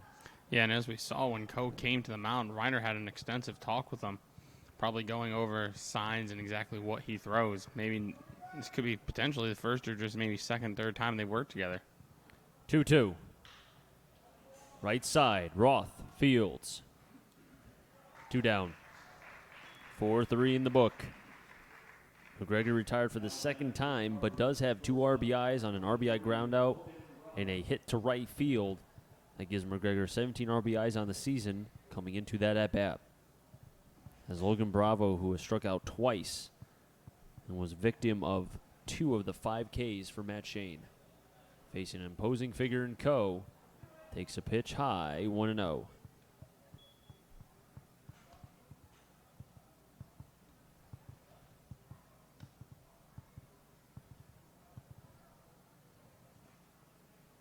Call the strike, 1-1. Logan Bravo, 6'5", 200, so the battle of the bigs between the 6'6" left-hander Coe and the 6'5" Bravo. Bravo, not a fan of that strike call. Thought it was a little bit inside. If he strikes out here, that's going to be his 33rd K on the season. The 1-2. Pitch outside, 2-2. And it looks like that changeup not really working for Coe right now. Missed a few times to the arm side. 2-2. Swing and a miss. Coe's first K as a Blue. As Bravo goes down swinging his 33rd K of the season. And because of the gun down from the catcher Reiner, the leadoff walk doesn't come back to hurt Coe as well. And retires the next 2 batters. McGregor on the 4-3 putout. And as I said, Bravo on the swing and miss. So no runs, no hits, no errors, and nobody left down base because of the caught stealing when Reiner gunned him down Malgeri at second.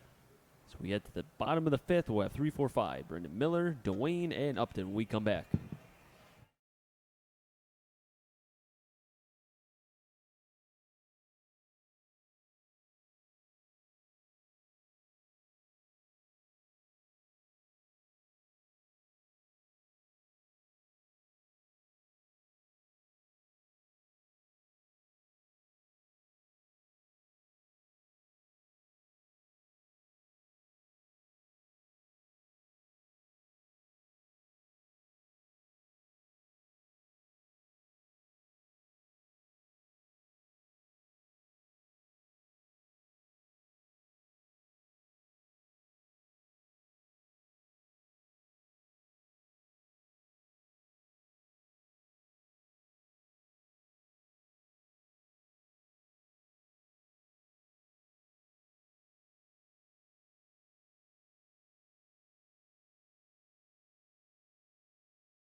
3, 4, 5. Miller, Dwayne, and Upton. If any of them get on, Reynolds, as Matt Poff is still on the mound for the North Shore Navigators.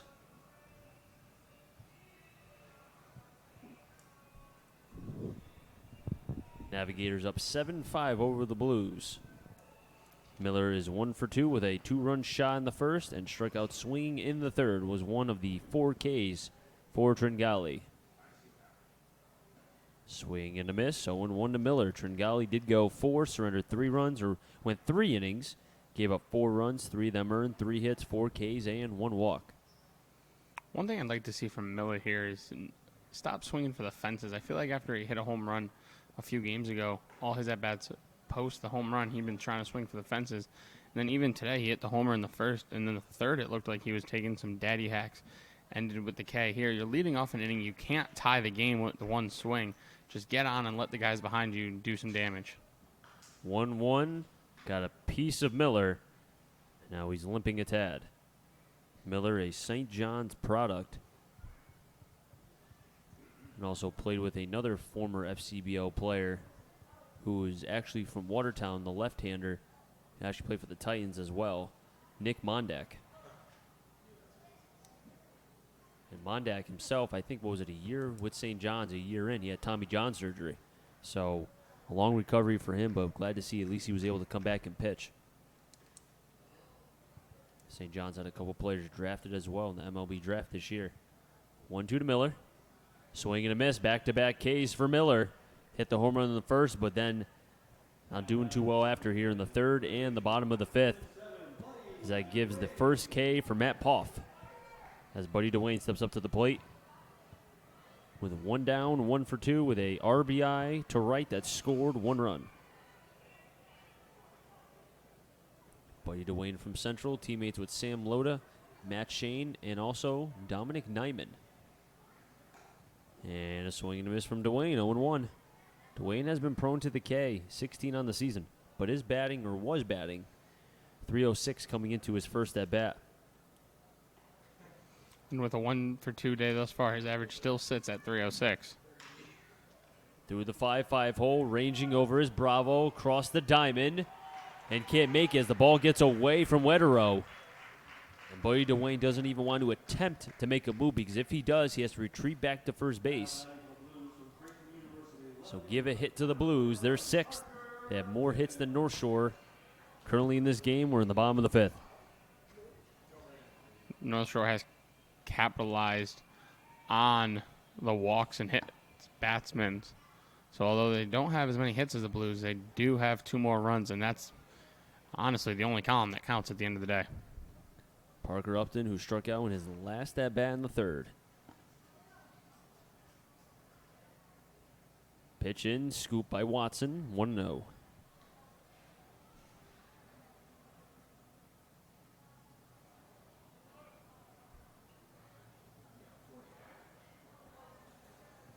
Poff staring down Dwayne.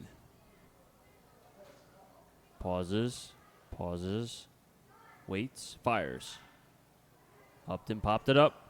Alzak may have room, stretches over and makes the play in foul territory near the fence. And 2 down for the Blues with Dylan Reynolds at the plate.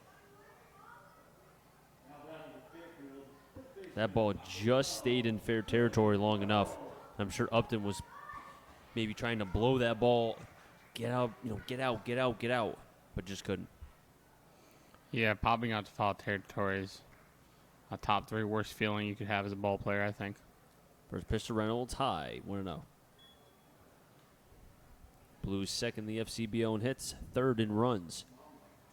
Blues trying to get by 10 hits, which they have not done in their last 2 games. 1-0 to Reynolds. Dwayne's going, pitches high, throw off the line, and Dwayne will get the steal as it gets to center field. He's hustling over to third, and he'll be safe.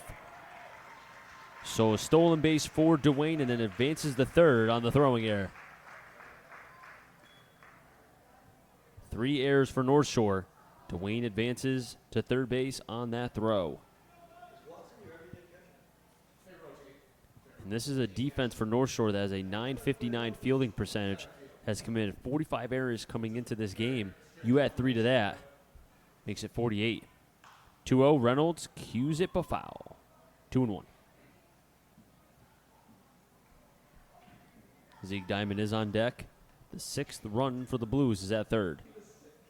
As Dwayne and Olzak having a little bit of a discussion at third base. The 2-1. Outside, 3-1.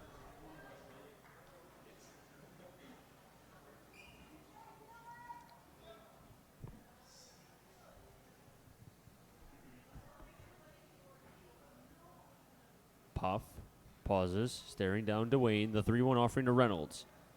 Throws the off-speed, 3-2. How about the big boy, Buddy Dwayne, going on that pitch? Yeah, we knocked this. Not knocked, but said he didn't have the best of wheels a couple games ago, proving us wrong. 3-2, Reynolds, chopper over to second. Calero circling around it, and will get Reynolds retired at first base. Nice play from Calero, 4-3 in the book. And the Blues straying a runner on at third.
Seven, 8, 9, Kretschmar, Calero, and Watson as Garrett Coe back on the mound for his second inning of work with the Blues. Made his first appearance in the 2019 season.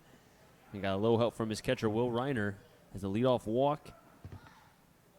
First pitch. Towards left center. Slicing over, Upton ranging. Makes the catch. One down. One pitch, one out. But as I was saying, the leadoff walk that he gave to Ben Malgeri eventually was out on a caught stealing. Then got a ground out McGregor and struck out Bravo for the third time. 2 via Matt Shane, 1 Garrett Coe. Now 1 pitch, 1 out as Kretschmar flew out to Upton. Keegan Calero at the plate now. Calero did have a 2 RBI hit in the third, 1 of 5 runs in that inning, and also lined out to Diamond in his first at-bat in the second. Coe from the third base side. Fastball high, 2-0. He is a imposing figure, 6'6", over 230. 2-0. Swing and a miss inside, 2-1. I almost feel like when he delivers that ball, he's already 5 or 6 inches closer to home plate. So his fastball really has to play up on you. 2-1. Inside, 2-2. Almost like in a way, he could basically reach over and hand the ball to Will Reiner if he wanted to. Like, here it is. 2-2. Breaking ball in. Calero didn't chase, 3-2. Nolan Watson is on deck. Andrew Olzak on double deck.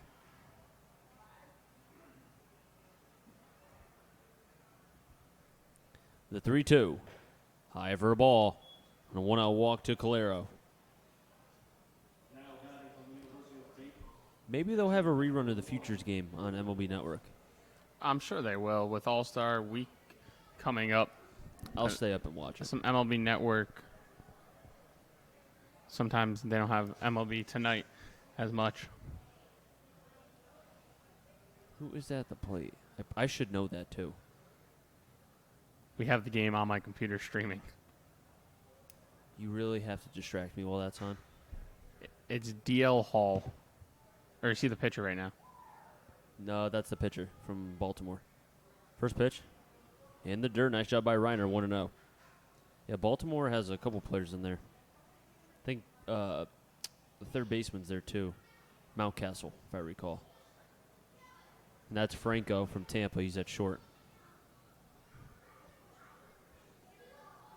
1-0, throw back to first. No harm. Garrett Coe so far. Retired the first batter in Kretschmar. And Calero walked. That's why he's on first base. And a 1-0 count to Watson.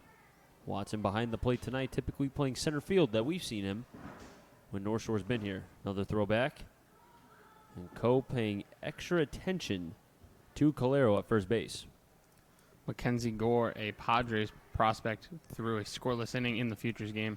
Runners go in, swing and a miss. Throw to second from Reiner as it gets away from one and then stopped by Diamond behind as Roth was covering the bag. So Diamond being behind, doing the smart thing and keeping the runner on second base. Stolen base, however, for Calero.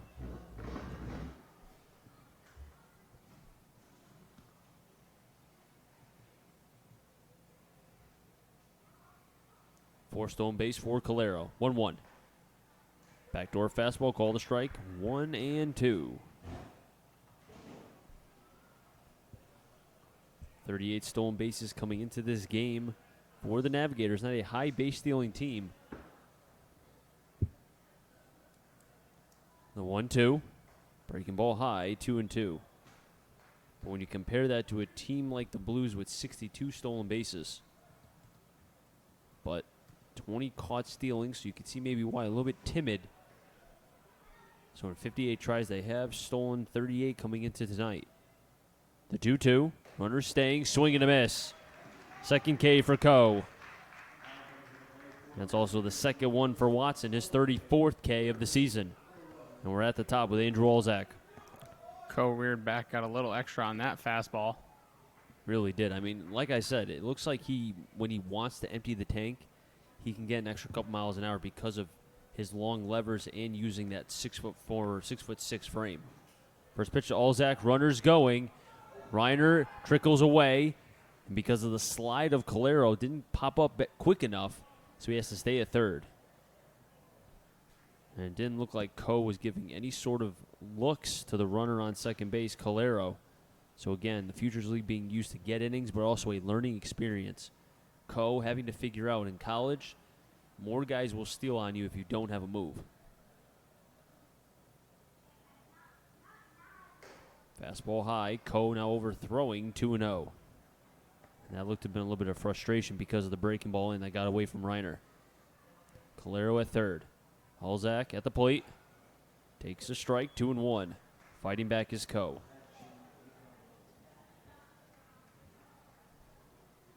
So it looks like we have another arm warming up in the bullpen for the Blues. 2-1. Fastball outside, 3-1. Coe looking to keep a clean ERA through 2 innings of work. His first appearance for the Blues. 3-1. And in for a ball, and Ronnie Palmer is taking off his hat. And I don't know if it's about the strike zone or the fact that Coe walked a batter, but 2 walks in this half inning, 3 total for Garrett Coe. It sounds like somebody's yelling at the umpire. I don't know if it's somebody in the Blues dugout or a fan, but this umpire has been consistently inconsistent. It sounds like a fan, just where we are positioned in the press box, but strike zone has not been the friend of either side. Another fastball away, 1-0.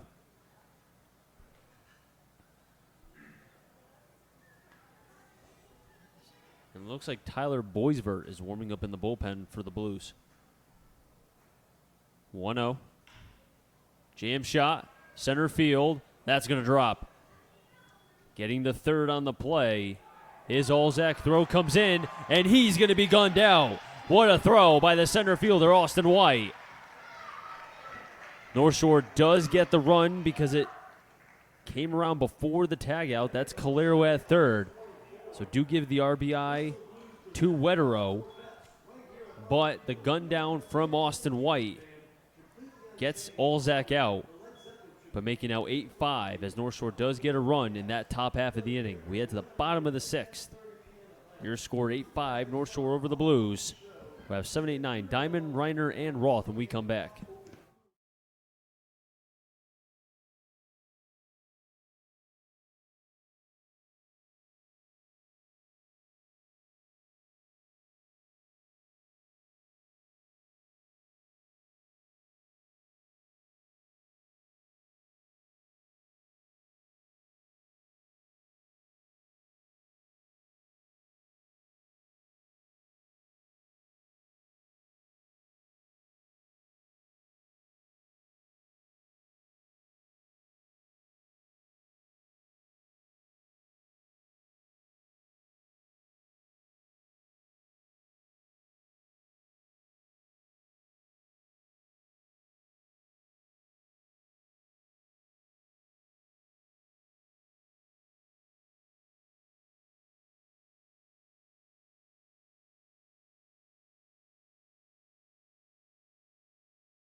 Bottom of the sixth, Zeke Diamond, Will Reiner, and Danny Roth will be batting against the new pitcher. It will be the right-hander Harry Painter for the North Shore Navigators.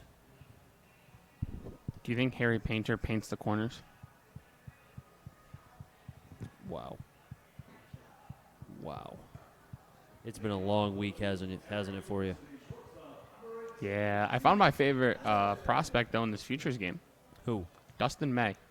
Yeah, he pitches for the Dodgers. Yeah, he's got Clint Frazier colored hair with the hairstyle of Jacob deGrom before he cut it. Yep, he was the one player that the Baltimore wanted for Machado, and they said no.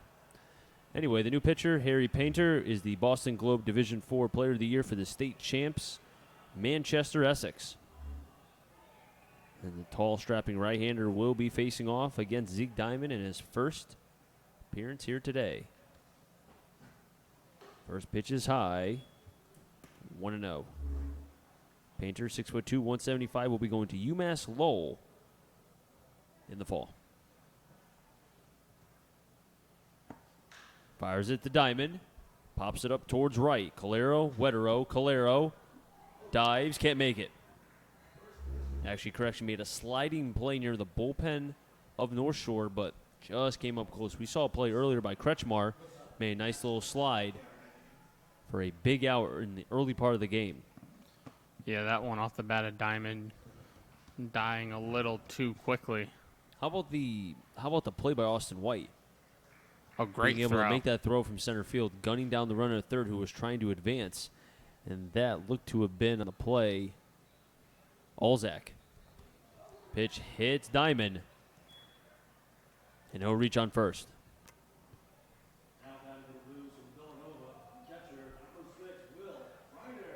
So a lot of young pitching for this North Shore team. First time that when you consider Painter and Tringali, who just basically graduated high school and now facing off against this Division I, II, III talent. And we've seen a couple growing pains for them thus far. Will Reiner at the plate, 0 for 2. As Tyler Boisvert continues to warm up for the Blues. Pitch outside, 1-0. And if Boisvert does come in and that's the end of Coe's line, not a bad Blues debut for the big left-hander. Danny Roth is on deck. The 1-0. Reiner fouls it back, 1-1. No, I think for Coe, for what he kind of dealt with in his first 2 innings as a Blue, I mean, he had the leadoff walk, but Reiner helped by being able to gun him down. And then he retired the first batter in the second inning before running into a jam, walks before the K, and then another walk. And then, again, his defense picked him up, although he surrendered a run. Austin White gunned down Alzak at third, 1-1. Low for a ball, 2-1.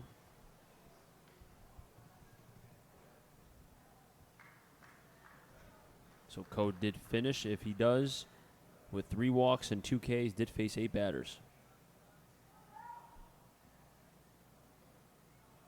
Danny Roth is on deck. Reiner at the plate, the 2-1. Takes a pitch outside, 2-2. His home plate umpire hearing it from the Blues fans. These fans letting them hear it.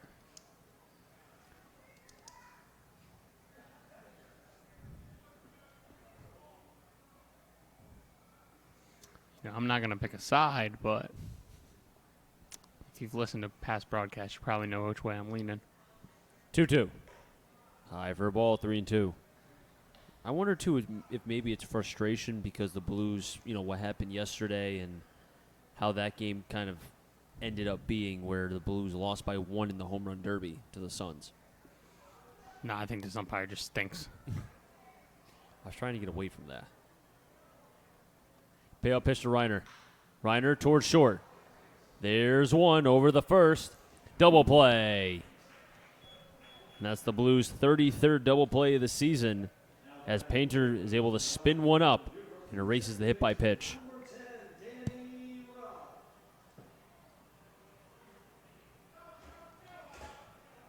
And Danny Roth at the plate with 2 down. Roth walked and was left stranded in the 4th and grounded out to the shortstop Alzak in the 3rd.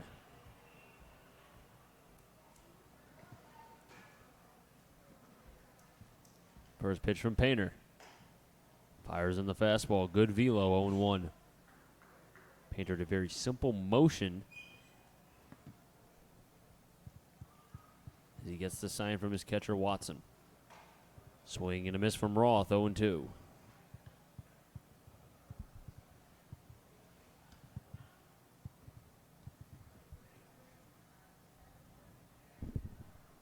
Roth does have 25 strikeouts on the season and make it 26 as the first K for Painter comes down via Roth swing and miss. So because of the double play, Painter's able to escape what was a mini jam as we head to the top of the 7th. North Shore 8, Blues 5. And we'll have 3, 4, 5, Lawler, Malgeri, and McGregor. We come back. Pitching change here from the Blues as well, as it looks to be Tyler Boisvert will be stepping on the bump.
New pitcher on the mound for the Blues will be Tyler Boisvert from Post University. He'll be a senior. He's from Oxford, Connecticut. Went to Woodland High School. He's relieving Garrett Coe, who, formerly of the Gunnery, went 2 innings, 1 run, 1 hit, 2 Ks, and 3 walks. And Tyler Boisvert will be facing 3-4-5, Lawler, Malgeri, McGregor. If any of them get on, bravo.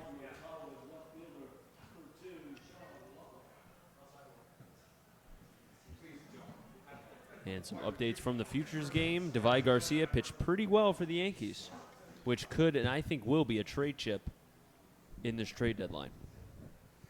See, I don't know who he's worth. He's worth a guy who is at least under control for 2 years, if not 3. This starting pitcher market at the deadline, right now, obviously there's always some surprises at the deadline, but looking at it right now, there's nobody that, like, I'm in love with that I want, except some guy from Washington who I won't say his name because you're going to tell me we're not getting him, but everyone knows who I'm talking about. First pitch outside, 1-0. Well, you already know my stance on that. And I agree because they are playing very well right now. Did you see what he did yesterday? He dominated. He's the best pitcher in baseball over the last 5 years. He stole a base. 1-1. It was the throwback uniforms they were wearing. He's just a gamer. I mean, you have to love what Scherzer does, honestly. Really. It's the eyes. Yeah, that too. Boisvert with a 1-1 count on Lawler. Curveball outside, 2-1. Lawler struck out in the first, reached base and came around the score in the third, and then grounded to a double play.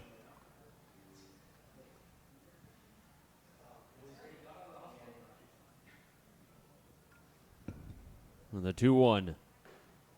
3-1.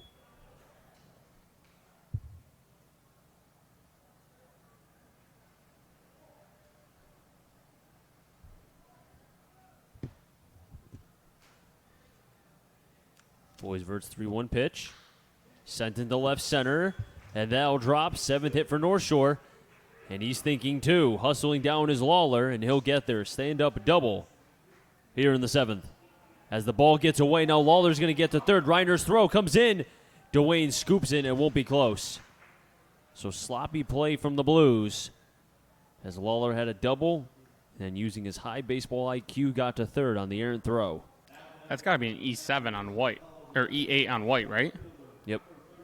So double and an E8 on Austin White, allowing Lawler to get to third. So the Blues have committed errors in the first, the fourth, and now the 7th.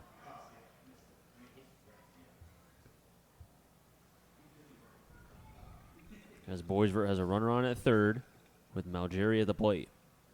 First pitch. Broken bat. Back to Boisvert. Stares down third. Throws it back. Dwayne applies the tag. He'll be safe. And Dwayne can't believe it. He thought he was out. As the field umpire staring down at Dwayne. And now Boisvert. And now the crowd letting the field umpire hear it. McGregor, who has 2 RBIs tonight, has potential for third with Lawler on at third.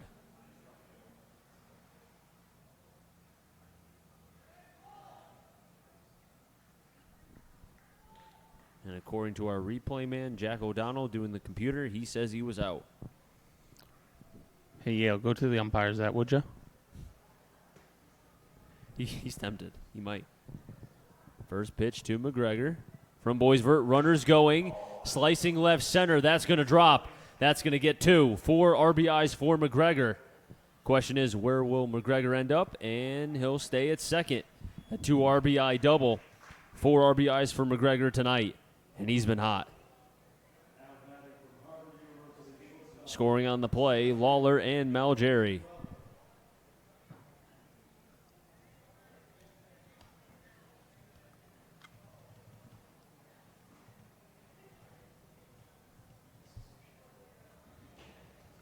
McGregor, Columbia University. Smart kid. 6'3", 210. First pitch from Boisvert low to Logan Bravo, 1-0. This is the first time that McGregor has had 4 RBIs in a game, dating back to June 14th. Most he's had in a game was 2, and that was June 20th against the Silver Knights. Roped foul. 1-1. Looks like the Navs are seeing Boisvert well. Everything being hit hard right now. They're seeing beach balls.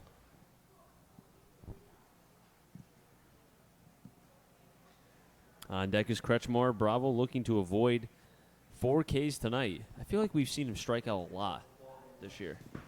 And I don't mean to be rude, it's just being honest. 1-1. Pops it up. Reiner won't go for it as it's a long foul ball behind us. 1-2. And Boisvert, I mean, he has what looks to be decent stuff. It just looks to be that the command has not been there for Boisvert thus far. And it's hard to really pinpoint because we haven't seen him enough. Yeah, it's just his second outing. The first outing came in that blowout, the 16-2 game. 1-2. Curveball, and Bravo goes down. 4 Ks for the shortstop. And all 4 of his Ks have been swinging. Boisvert's first K tonight.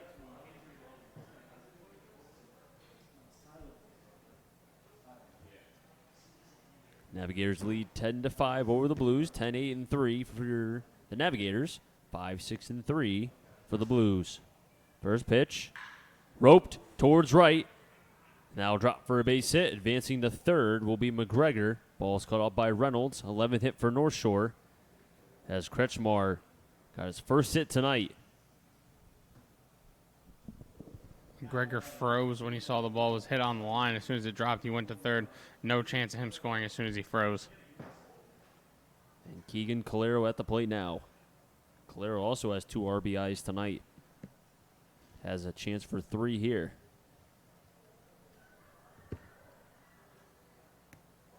So with McGregor's 14 RBIs, or 4 RBIs, I should say, in this game, he has 19 on the season. Pitch foul back, a little bit high from Boisvert. Has to get that pitch down.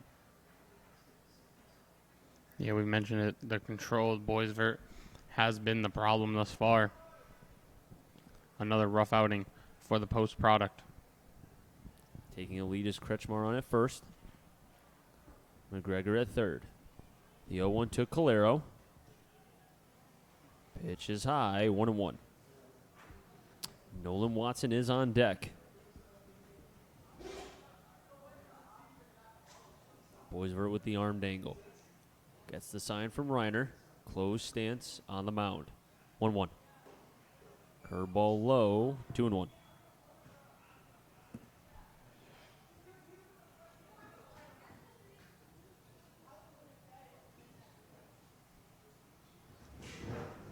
A quiet crowd here at historic Muzzy Field as the Blues are down 10-5.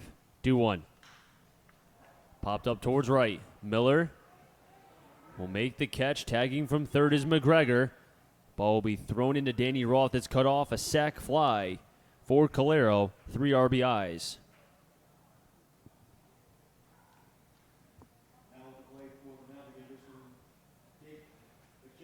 And staying at first is Kretschmar.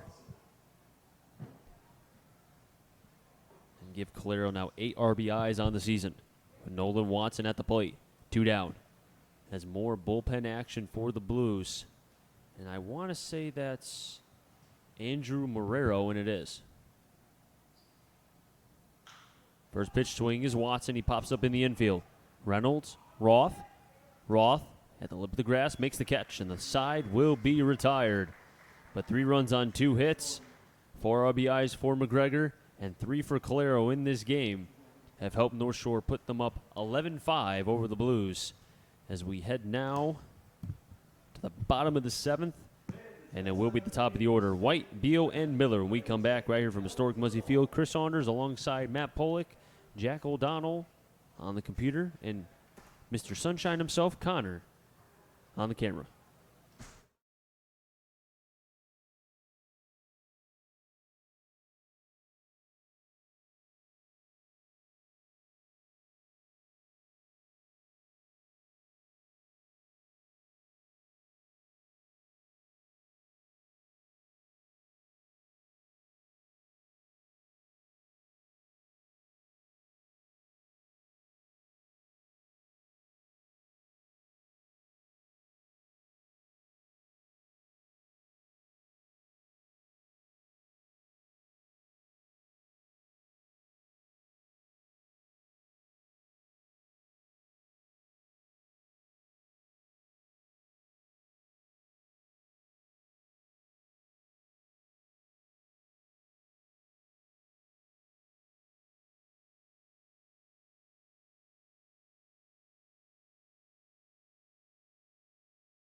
Top of the order, White, Beal, and Miller. If any of them get on, Dwayne.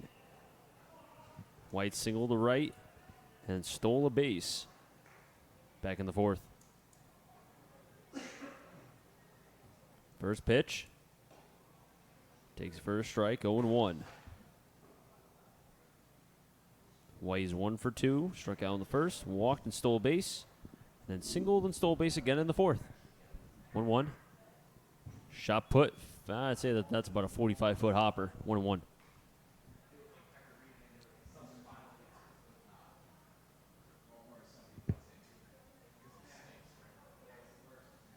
What inning is the Futures game in?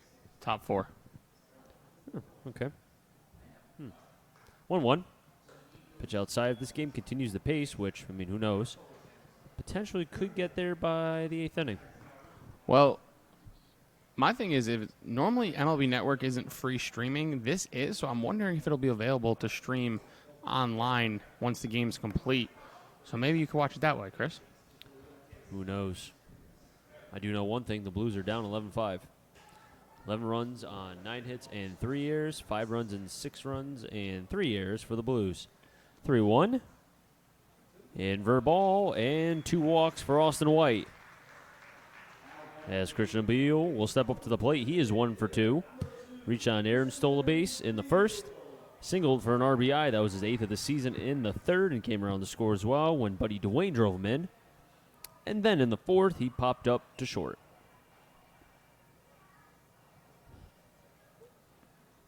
I like his walk-up music. Is that fresh, Prince of Bel-Air? Correct. Look at you go, Grandpa. Go back to first. I never watched the show, though. Neither did I. Yeah, I know. You haven't seen Step Brothers or... You can't even knock me for not seeing this show because you literally just said you've never seen it. And you don't know who Farley is? Nope. Chris Farley, which amazes me. Throw back to first.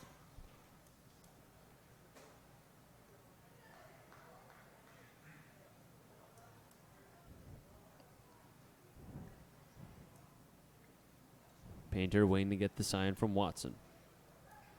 After this pitch, Matt will get some scores. In the FCBL, pitch high. 1-0. Bravehearts and Starfires knotted at 1. They are in the bottom of the 5th.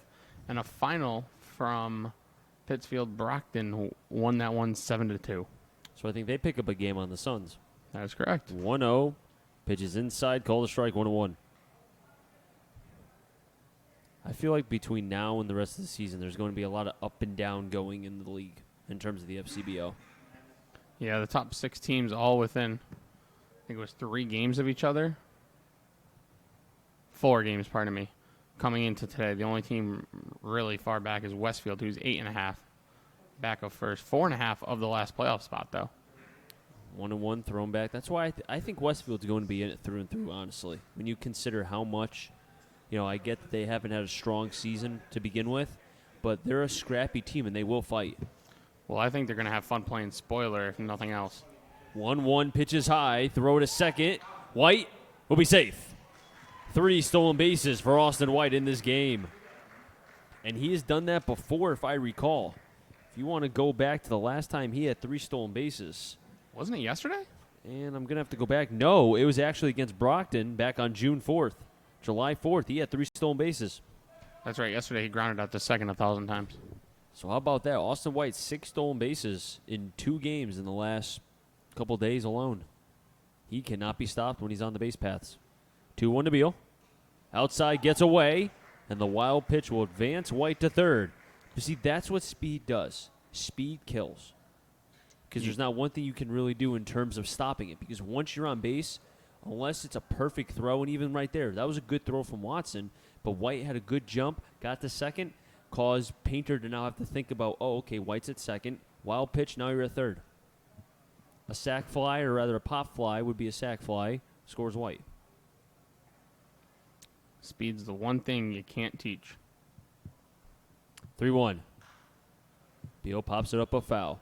But no, if you talk to analytical people, they say stealing bases are bad.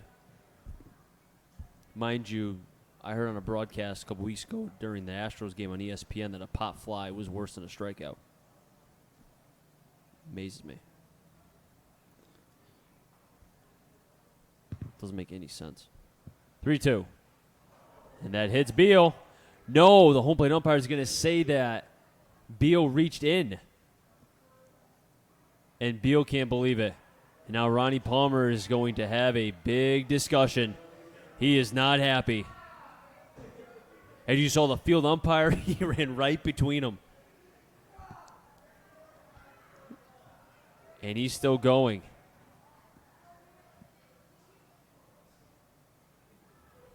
Well, manager Ronnie Palmer frustrated from last night, I'm sure. And maybe the anger is going to come out now. But he has a point, though. I mean, it was a curveball. Did Beal kind of reach in? I think yes, but then at the same time, you don't know where that pitch is coming. And so, I mean, either way, it's going to be a ball. And Beal tried to make his case to the umpire. Manager Ronnie Palmer pushed him out of the way and said, let me handle this.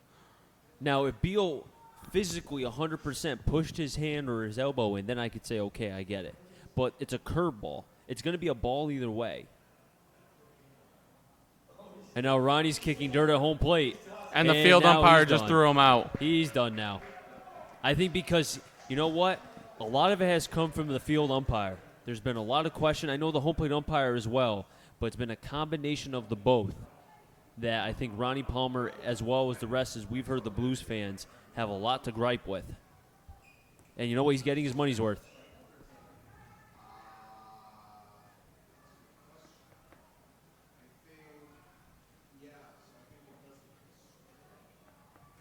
I looked at the replay. It's right at him. The curveball was right at him. He can't avoid that. And Christian Beal will be out. So are we calling that a strike and then he strikes out? Is that what it's going at? Let me get clarification. So we were told that they believe, according to the people we asked in the press box, that it is a strikeout for Painter. Wow. That goes a swinging or looking K on Beal. So now it goes down as a looking K? I don't know. I mean, I would think so. You know what? We're going to get clarification. We're going to get somebody to call and find out for sure. So in the meantime, it looks like the manager of this game, with Ronnie Palmer being thrown out, will be Jordy Shiner, and the assistant coach, Nick Riscotti, will take over as assistant/pitching coach, as Jordy will have to go over to the third base side of the dugout. With Brandon Miller at the plate, White still on at third. First pitch to Miller inside for a ball, 1-0. And I can't believe he made that call, man. I mean, the curveball was right at him. You can't avoid that. Well, I've had umpires make the case that he didn't try to get out of the way, but I don't understand that either. 1-1, chopper over to second. Calero gets over his head. And a little bit of luck for the Blues. They get their sixth run. An RBI for Miller, his third tonight. Give it 26 on the season for the left-handed hitter from St. John's. And White scores on that play. A little unconventional hit there from Miller, but I think he'll take it. He'll take it. 11-6.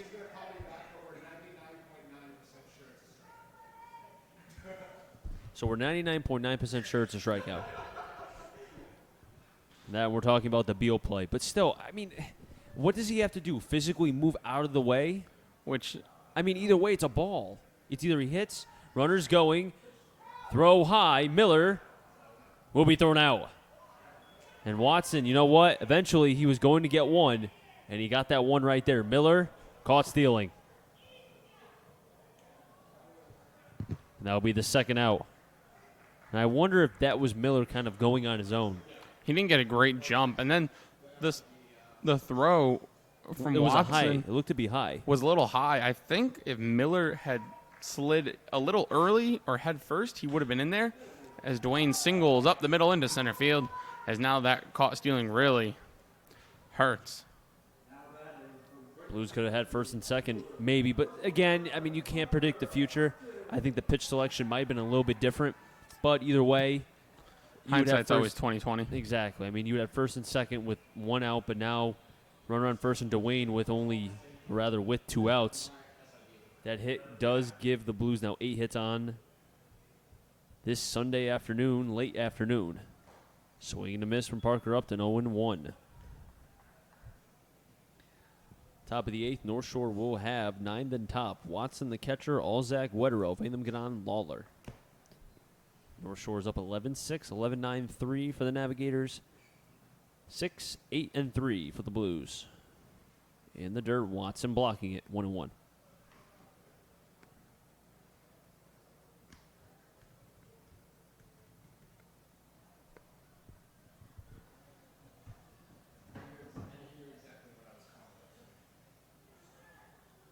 One. 1-2. Up the nets to choke up.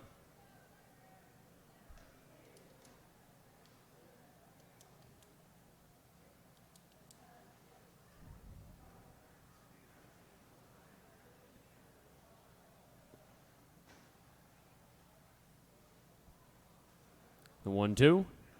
Outside for a ball, 2-2.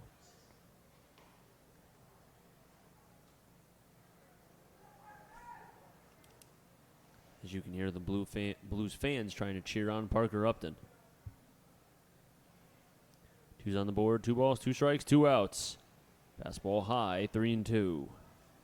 And that'll send Buddy Dwayne on this pitch. Waterrow will not hold him on. He'll play back. Painter looking for his 3rd K tonight. Has thrown 15 strikes to 17 balls. 3-2. Pitch is high. Second walk for Painter in this inning. He walked Austin White. He came around to score. Now that caught stealing really does come back in some ways because it could be bases loaded. Again, hard to predict the future. With Dylan Reynolds at the plate, Blues down 11-6. Yeah, I think Miller had the base stolen. Like I said, had he had a better slide. First pitch to Reynolds. In for a strike, 0-1. Zeke Diamond on deck.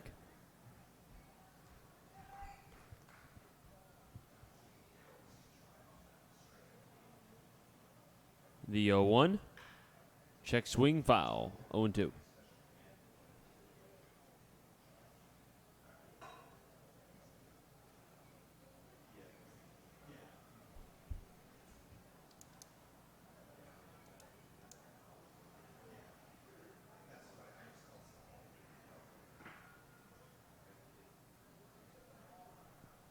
Dwayne on at second, Upton at first. Blues have scored 1 run off the bat of Miller. 0-2 pitches high, 1-2.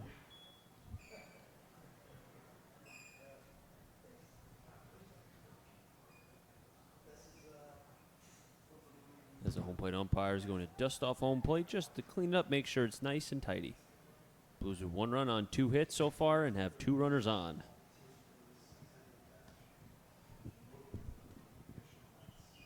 Blues running out of outs as well. If they don't score here, they'll have 6 outs left to play with as North Shore leads 11-6. The 1-2 pitch. Fouled again off the bat of Reynolds.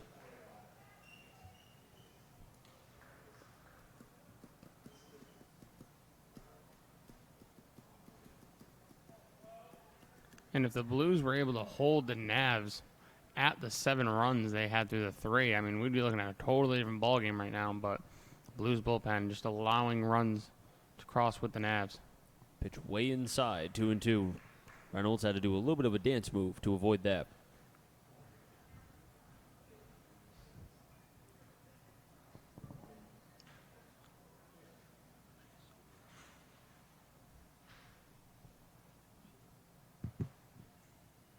Two through the 5-5 hole, and that will drop in. Jordy's waving around Buddy Dwayne. Throw comes in. He's going to be thrown out at home. What a throw from Sean Lawler. As Buddy Dwayne will be thrown out at home. A strong arm from the left fielder. And that's how the half inning will end for the Blues. And that's a tough way. They did get a run on 2 hits. No errors. But they had a chance with that runner, but could not score him as Sean Lawler showed off the cannon. As we head to the 8th, with the Navigators up 11-6, we'll have 9th and top for North Shore when we come back.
New pitcher on the mound, Andrew Marrero, as Tyler Boisvert's day is done. 1 inning, 3 runs, 2 of them were earned, 3 hits, no Ks, no walks.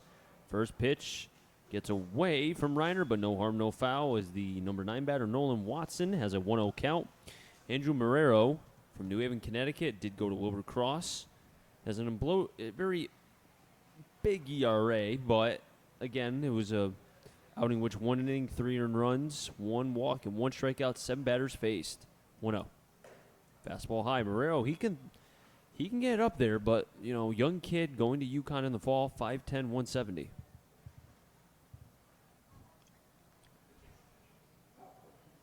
The 2-0. 3-0. And as we've seen now with Coe, Boisvert, and Marrero, all 3 except for Boisvert have at least Coe made his first appearance, Boisvert made his second, and now Marrero with his second. So Coe is the only one to make his first appearance with the Blues this season. Each team has 9 hits and 3 errors, but the Navigators have 11 runs to the Blues 6. Call the strike, 3-1. Marrero has to fight back.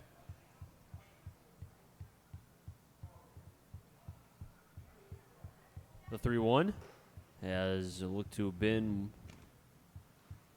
calling time is Alzak, so it's not Watson, it is Alzak. I feel like balls from the bullpen get into play way more than they should. Pitch inside, ball 4. So Alzak reaches for the leadoff walk, and Wetterer will be at the plate. What was that? I feel like balls from the bullpen on both sides here at Muzzy get into the field of play way more than they should. Well, even with the players that are watching to make sure that balls don't get into that territory and almost like a protector, they still find ways to get into the field. Pitch outside, 1-0.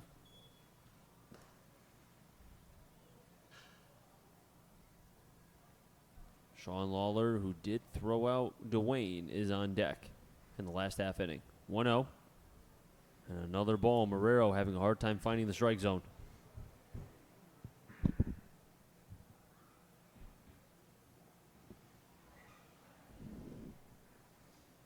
Marrero did have 1 walk in his appearance against the Bravehearts, where he gave up 3 runs. 2-0, swing and a miss, 2-1. I think he was on the mound when he gave up that 3-run home run, if I recall. Matt will check in his handy-dandy notebook. The 2-1. Fouled off the end of the bat of Wetterer will be 2-2. You're correct. He gave up the 3-run homer to Nicholas Martin, who had a day here at Muzzy. I think he was retired like once in the entire game. Give the Blues pitchers credit. 5 for 7, retired twice. Okay, there you go. The 2-2. Check swing. Did he go? Yes, he did. And Wetterer down via the swing. His second strike out tonight, and the first one for Marrero. And Sean Lawler stepping up to the plate. Lawler with 1 hit, 2 runs, and 4 at-bats, and has 1 strikeout, batting .318 coming into this at-bat. With Ben Malgeri at the plate, rather on deck. Sean Lawler's at the plate. Marrero, an abbreviated stretch. Fires in a fastball, but outside, 1-0.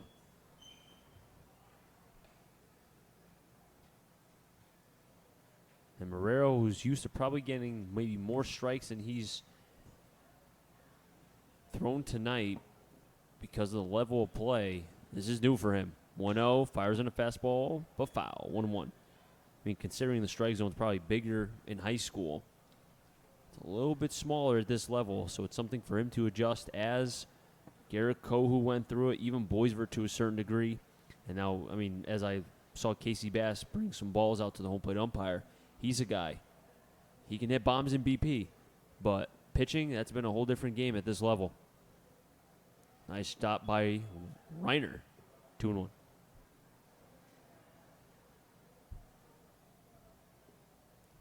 And the young pitcher as well, going to be a freshman at UConn. Same thing with Garrett Coe. UConn was in the regional here in the 2019 season, but was eliminated. 2-1.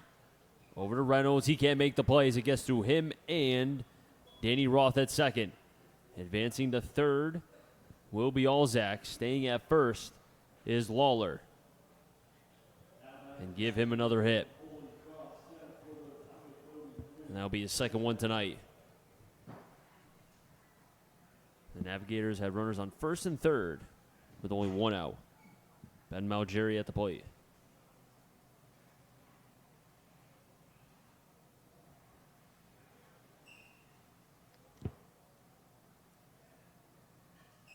First pitch. Blocked by Reiner again, 1-0. He's had to do that a lot tonight between Shane, Coe, and Boisver. Yeah, he's a busy day back there. But he's shown time and time again that no matter the score, no matter the circumstances, he's going to give it his all back there. Marrero as Boisvert with the arm dangle. Comes to the set, 1-1 fires. Fastball low, 2-0.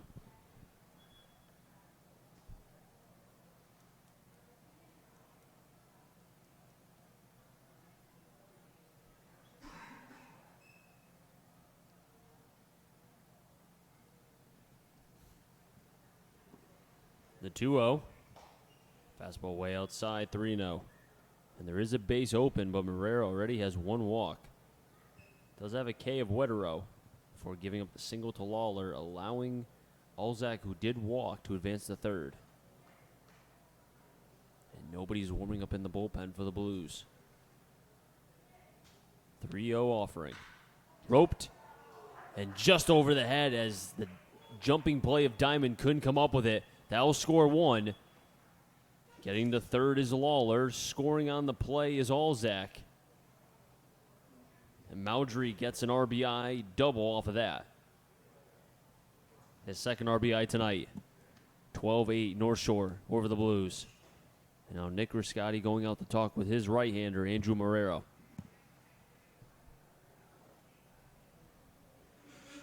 And North Shore has scored in the first, the third, the 6th, the 7th, and now the 8th.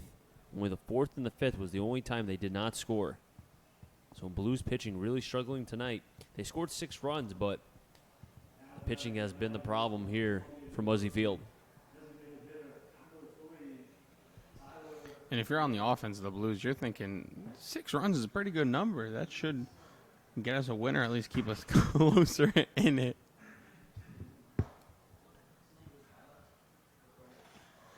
But unfortunately, this Navs offense has just been that much better, doubling the runs of the Blues, holding a 12-6 lead here in the 8th, and they're threatening for more with 2 men on in scoring position and just 1 out.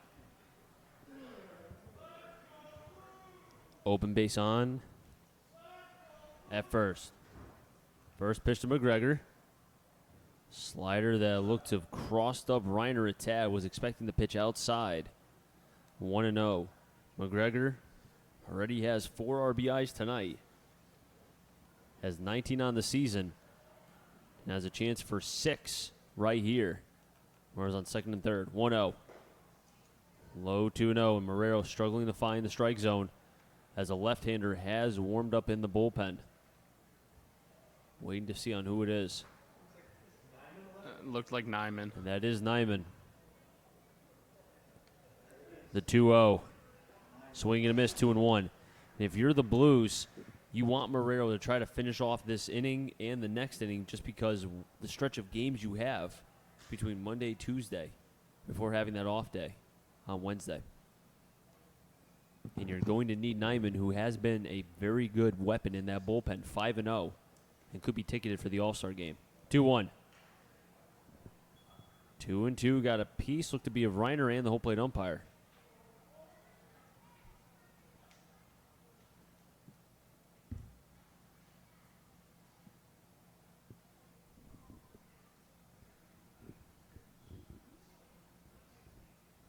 Logan Bravo is on deck. Bravo with 4 Ks. McGregor, 4 RBIs. 2-2. Chopper over to Roth. He'll get his 5th RBI, scoring 1. 2 outs for the Blues. But the Navs will trade a run for an out. Scoring from third is Lawler. 5 RBIs for McGregor. Advancing to third is Malgeri.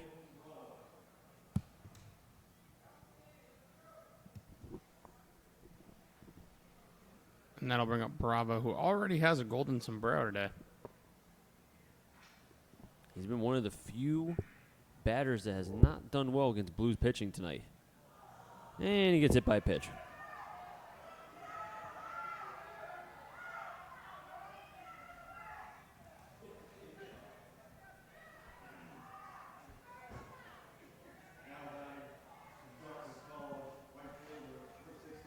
Blues fans are not very happy.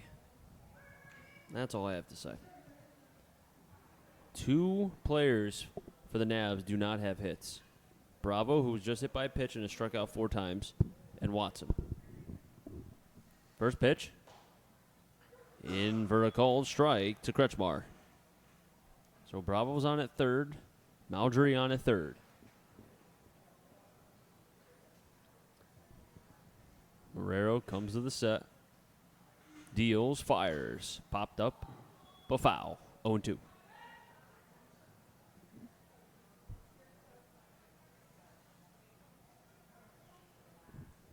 Marrero so far in 2/3 of an inning, 2 hits, 2 runs, both of them earned, 1 walk, 1 strikeout, and 6 batters faced. The 0-2. Swing and a miss. Second K for Marrero. But 2 more runs for North Shore. It's 13-6. And the Blues are running out of time and outs. 7-8-9 for the Blues when we come back.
First pitch.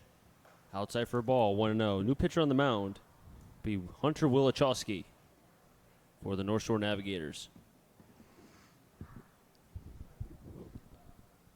Diamond, Reiner, and Roth, the first 3 for the Blues here. Bottom of the 8th, Diamond sends that one into center. But Malgeri, both of his hands out. He can't find it, but that's why he has a teammate in Kretschmar. And the first out has been recorded here in the bottom of the 8th. And Wilachowski, 3-0 with a 4.51 ERA. 17 and a third, innings thrown. 12 strikeouts, 18 walks, and 8 hits. 18 walks in just 17 and a third innings. Not a pretty number. He has pitched here at Muzzy before. That was all the way back on July 11th. He went 2 innings, walked 3, struck out 2. First pitch. In for a ball, 1-0.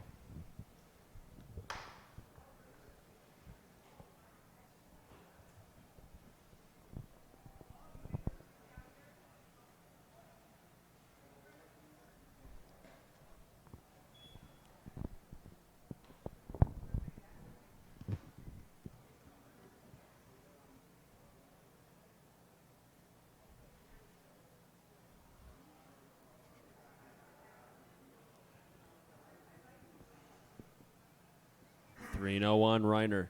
Wilichowski, 6'1", 205, from Hamilton, Massachusetts. College of North Essex, CC, Community College.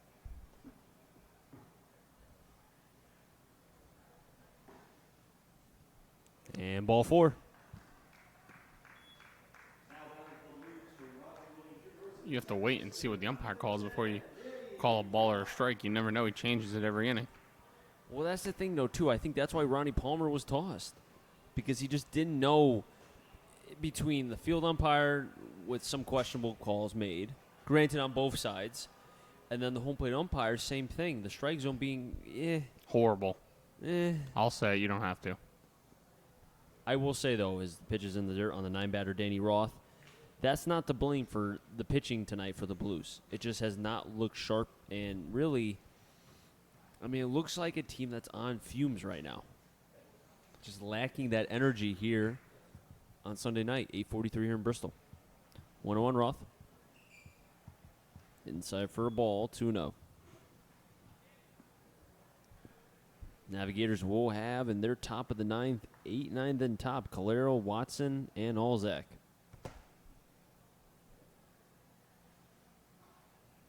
Roth, who struck out his last time up. The 2-0. Foul tipped into the mitt. 2-1. What's the score of the other FCBO game? Westfield, right? Oh, wow. They're beating Worcester 3-1. In the bottom of the 6th. Who started that game for the Starfires? 2-1? 3-1. Patrick Gallagher started. I don't think we saw him pitch. I believe we did. Did we? I don't remember. I mean, we haven't seen them in so long. Because we saw them in the doubleheader during our home opener, and then I think that was it. I'd have to double check. 3-1. Sent into right, and that's going to be at least a double. Reiner hustling over to third. Roth to second. Reiner's being waved around. Here comes a throw home. The play. And another awesome throw from the Navigators. Second time that they've made a throw at home right on the money. And that stopped the Blues from getting their 7th run. As the defense, which looked sluggish for the Navigators in the beginning, has picked up their slack in the second half of this game. Roth will get the second on the double. But Reiner thrown out at home. That's a textbook relay by the Navs. Right on the money, too. Right to the chest. That's how they teach it. And 2 down for the Blues with Austin White at the top of the order. Second time the Blues have been thrown out at home, as Buddy Dwayne was thrown out in the 7th to end the inning. Pitch outside, 1-0.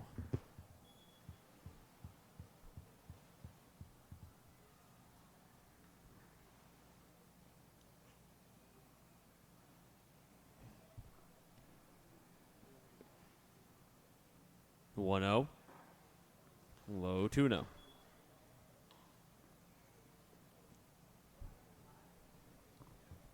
Wilichowski's last appearance was on July 5th when a third of an inning had 1 walk, no strikeouts, 1 batters faced.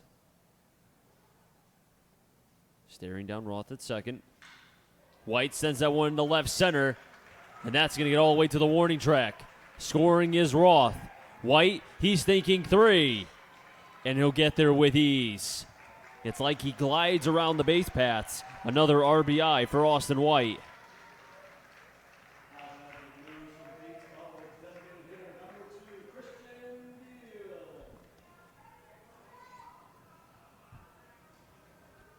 Second RBI for White. 16 on the season.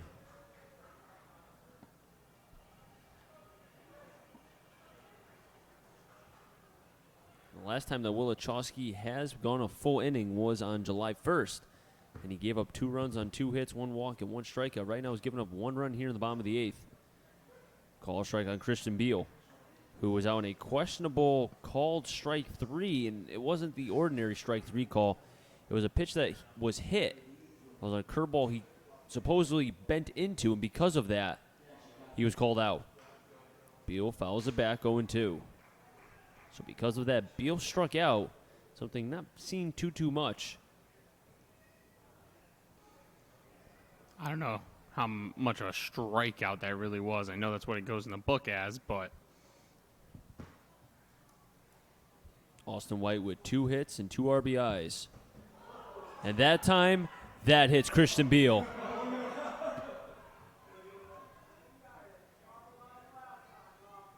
Now Christian Beal making sure he takes his time as he said a little something to the home plate umpire.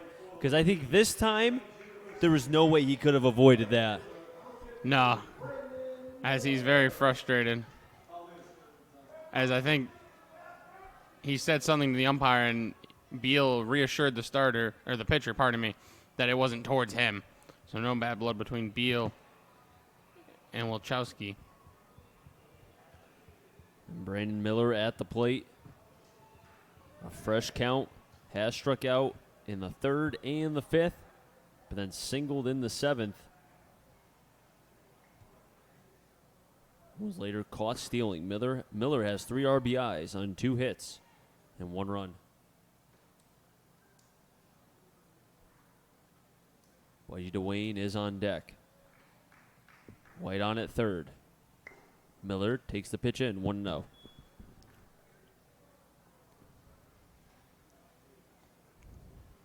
Now, Wilachowski has given up 2 runs dating back to June 3rd. Gave up 2 on July 1st and then 2 on June 23rd. The 1-0, 2-0. And see, this Blues offense, they're always in the game. Even when it looks like that they're down in the count, as now Watson is going to go out and talk with his pitcher, Wilachowski, as he's down in the count. You know, but it's been the pitching that seems to be, I don't want to say lacking, much. I'm trying to find the right word for it, but it almost looks like the guys that are going in either are not prepared, not ready, or better yet, are just not on their A game. And if they're not on their A game, then they have a hard time adjusting to their B or C game. Yeah, it's been a very lackluster homestand for the bullpen, especially as of late. 2-0 to Miller, towards right. Second baseman Calero fields and gets the out at first. The side will be retired. But the Blues do get a run. Austin White with an RBI, his second. He has 16 on the season. As Christian Beal talking with the field umpire, probably about that hit by pitch. But the Blues are still down as the Navigators are up 13-7. We head to the top of the 9th. And the Navigators will have 8-9 then top. When we come back, Chris Saunders alongside Matt Pollock, Jack O'Donnell on the computer, and Mr. Sunshine himself, Connor, on the field camera.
Top of the ninth, 8-9 then top. Calero, Watson, and Olzak. If any of them get on, Wetterow.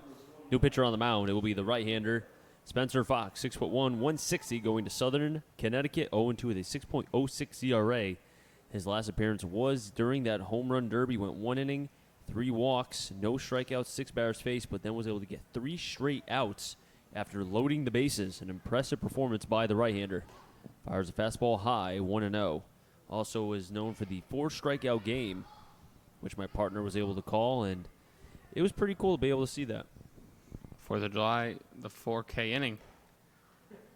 And 2-0, Fox. When he's on, he's good, but when he's off, it's the consistency with that delivery is of question. The 2-0 pitches in for a strike, 2-1. But I can tell you right now, all it takes is one day and it clicks, and once it clicks, I really do believe he has the chance to be a draft pick. Don't know how high, but I think he'll be a draft pick one day. In for a strike, 2-2. I mean, his arm is just too good, and the stuff just looks to be there. It's just that he's young. I mean, he's going into his freshman year at Southern. He's from Manchester, Connecticut. The 2-2. Curveball outside. Runs the count full, 3-2.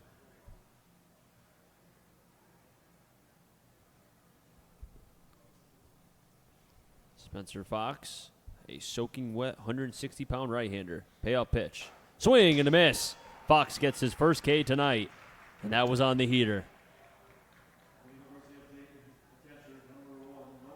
And Nolan Watson at the plate here. And Fox, going back to the game in which he gave up 8 runs on June 4th, he's thrown up zeros between the 13th, the 14th, the 18th, and the 22nd of June. Gave up 2 runs June 23rd, 1 run on the 26th, and 1 on the July 1st. So he's been good this season, except if you take away that 8-inning, his first pitch call the ball, 1-0. If you take away that first, on the only game where he gave up 8 runs against Nashua, he's pitched well this season. His ERA would not be as high as it is. Swing and a miss, 0-1, rather 1-1. That Nashua game was his 1 start on the season, and that was the game where the Blues were informed of a time change about 7 hours before game time. Pretty much. Pitch outside, 2-1. So he had to take one for the take one for the team. Yeah, basically. He was a scapegoat, kind of. Yep. A tall scapegoat. 2-1. Backdoor fastball, called a strike, 2-2. Fox looking for back-to-back Ks here. Fox getting the sign from Reiner. We know what's coming. 2-2. There's the heater. Popped up into right. Miller near the warning track, drifting over to the glove side and makes the play. 2 down for Fox. And we've seen Miller many times this season. He has the ability to be able to go to his arm and glove side and has a lot of range in the outfield. I think, honestly, our outfield, even with Beal, I mean, you could put him anywhere. Those 4 are probably the 4 best outfielders, or at least amongst the top 10 in the FCBL. Fastball low, 1-0 to the leadoff guy, Andrew Olzak. And that's not being biased. I think a lot of people would agree. And I think you could argue 1-0. And first strike, 1-1. Olzak does have 1 hit, 2 runs, but also has 3 walks sprinkled into his day.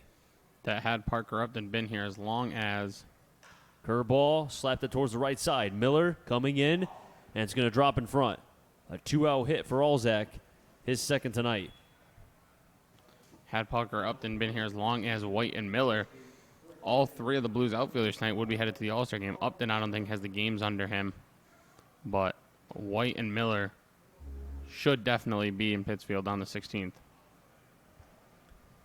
2 outs, Wetterow at the plate.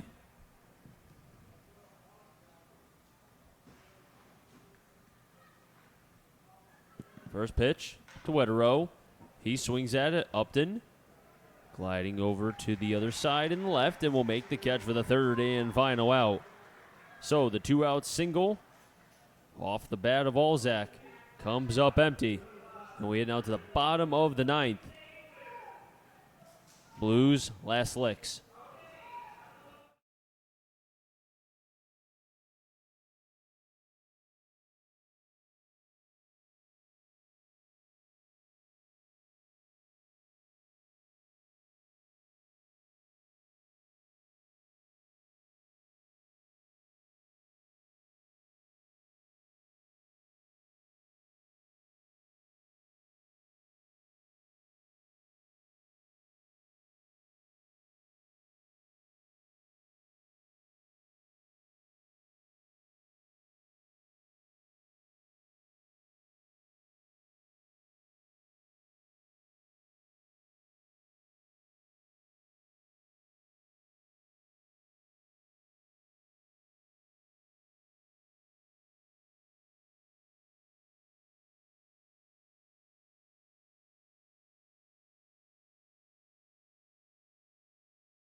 Bottom of the ninth.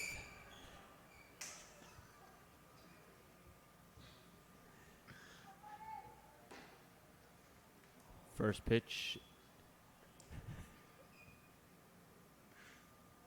1-0. 13-12-3, leading 7-11-3. 2-0. Buddy Dwayne is at the plate right now, then Upton, and then Reynolds.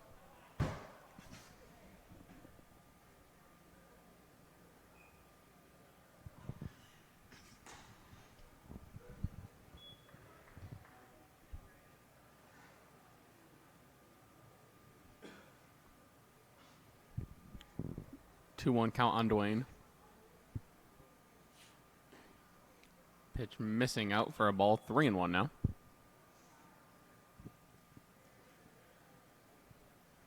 Wilichowski, 1 inning, 2 hits, 1 run. That was earned, 1 walk, and no strikeouts. Ground ball over to short. Bravo bobbles it, and he won't make the play. 4th error for this North Shore team. And I will say, I mean, I know we talked to Mike Goldenwalder, who's the manager of this North Shore team. He told us that errors and the bullpen have been probably the 2 parts that have cost his team games. Yeah, defense hasn't looked great today. It's, not so wise man once said, the key to a good defense is a better offense. And that's what the Navs have preached tonight. Swing and a miss from Upton, 0-1. I mean, is it me, or has Upton just looked a little bit off the last couple days? I know he had yesterday off. Well, not completely. He did participate in the Derby. Maybe that's affecting his swing. But I just wonder, I mean, he's better than this. And he also was on a streak, let's not forget. High 1-1 as it looked to be that Matt Bergeron fell on that pitch. Bergeron, the new pitcher for this North Shore team. He is 2-3 with an 8.02 ERA. 5 games started, 6 appearances overall, 24 and 2/3 innings pitched, 14 strikeouts, 7 walks, and 41 hits allowed. Pitch inside. His last outing came here just a few days ago on the 3rd. That's a lot of hits. Wow. He's the one that took the loss in the 8th inning, giving up 4 runs. I had to look at that again. 41 hits allowed in 24 innings. Swing and a miss. And he's a big boy, too. I mean, 6'7", 250. I mean, you have him at left guard. You could put Garrett Coe at right tackle. I mean, you got 2/3 of your offensive line right there. Maybe Casey Baskett's in on that? Casey Bass could be the center. Or, yeah, he could be center. Pitch outside. 3-2. Hey, before you know it, football season starts next month. I got to start preparing for fantasy. Do you do that for money? Yeah. Nice. Are you kidding? Well, do you know me? Okay. Just asking a question. 3-2. Upton fouls it back. We'll do it again. North Shore, if they win this game, they'll be 18-15. The Blues will drop to 16-15. And a team that looks like they need a day off, if not 2, they're not going to get it until Wednesday, when that'll be their first day off in, I think, a week and change, if I recall. Payoff pitch, Upton choking up. Towards right. And foul. Bergeron looking to get the win for this North Shore team here.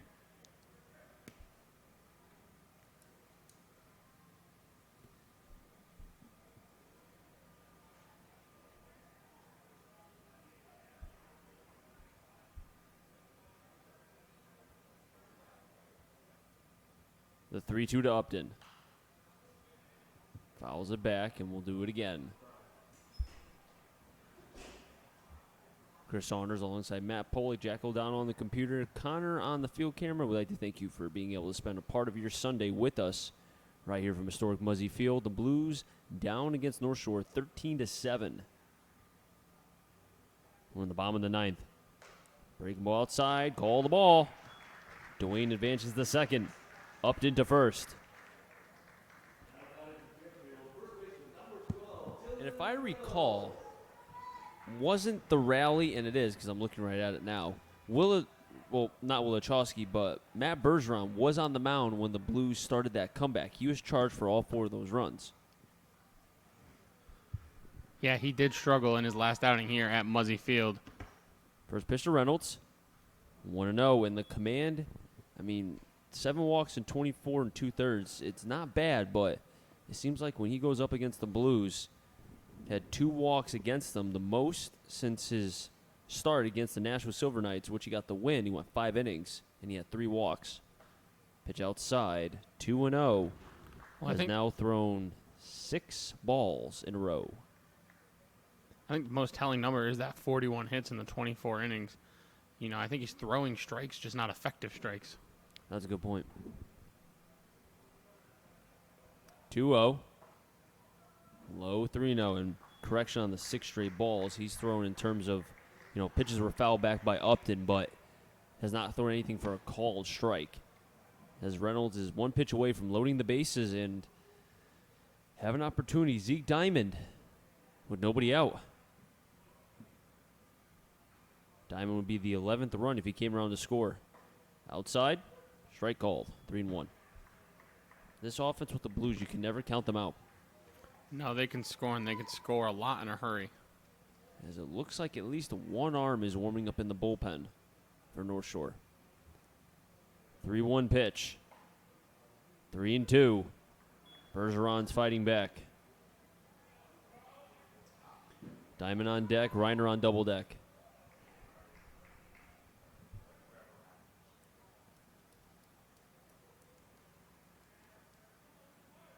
The 3-2. Low for a ball, and the bases are loaded.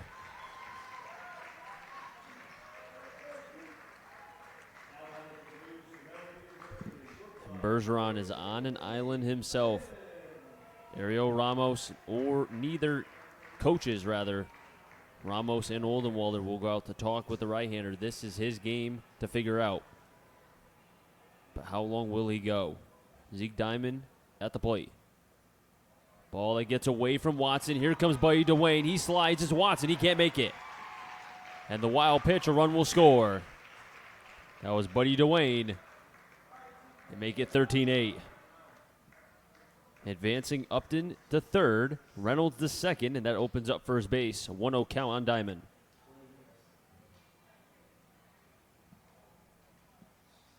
And the Blues get that run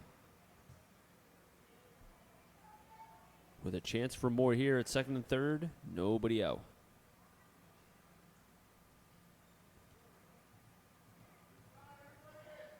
One-0.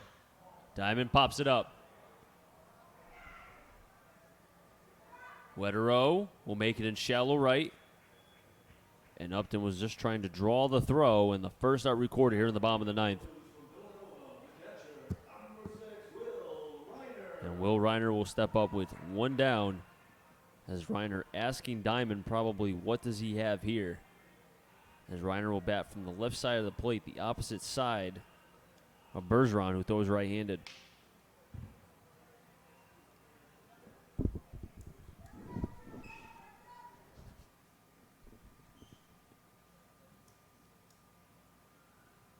Bergeron takes a breath. Comes this set, another breath. Fires a pitch in. 0-1. Danny Roth is on deck.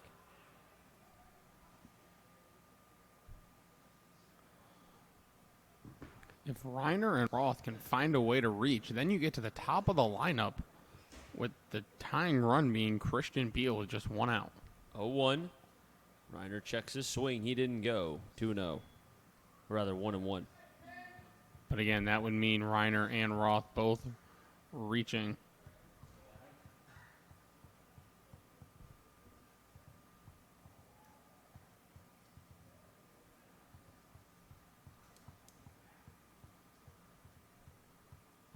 The 1-1 to Reiner. High 2-1. And Bergeron, losing the strike zone, was able to find it against Diamond and got him to pop up. Upton on at third, Reynolds at second, both walked. DeWayne reached base and came around to score on the wild pitch. How long will Oldenwalder go with Bergeron? Low 3-1. Bergeron is one pitch away from walking 3 batters in this half inning. I got to imagine his string is nearing the end. I mean, if he walks with Reiner here, you can't keep going with him, right? It's a question. We'll find out in a minute. 3-1. Reiner sends that up the middle, and that will score 1. Jordy Shiner will keep the runner at third. That's Reynolds. RBI single off the bat of Will Reiner. And he makes this a 13-9 game. Scoring was Upton. That gives Reiner 11 RBIs on the season. The third is Reynolds, and the Blues have runners on the corners, still 1 out, with Danny Roth at the plate. This Blues team will not give up. They fight until the last out.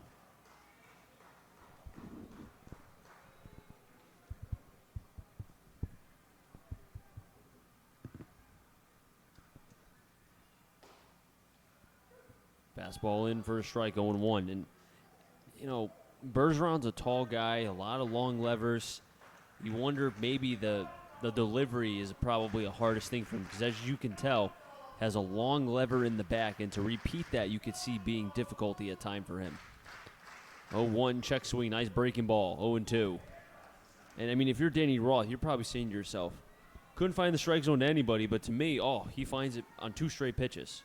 And a nice breaking ball there for the second one. And I can't blame him for taking both because he was not throwing strikes. 0-2. Fouls it up the third baseline. We'll do it again. Roth has to protect here. Down 0-2 in the count. The Navs have made 4 errors on the night, 1 in this inning. You put the ball in play, you never know what could happen. Very uncharacteristic of a Navs defense.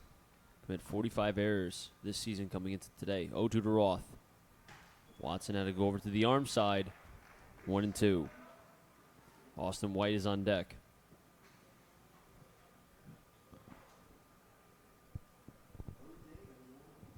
And it looks like Bo Dana warming up for North Shore. I would think if Roth gets on anyway, Bo Dana's coming in. 1-2. Pops it up. Right center. Kretschmar. It'll be Malgeri. He'll make the catch, makes the throw in, and that was a good throw. That kept Reynolds on at third. As we've seen a couple nice throws from this defense, particularly from Lawler and left, but the arms, these outfielders for North Shore have been showing off the arms tonight. They're like pirates with all the cannons they got out there. I like that. That was good. Thank you. Look I at like that. that. And Austin White is up with potential last out here. Austin White with 2 RBIs here tonight. Has 16 on the season. White with also, as he takes a strike.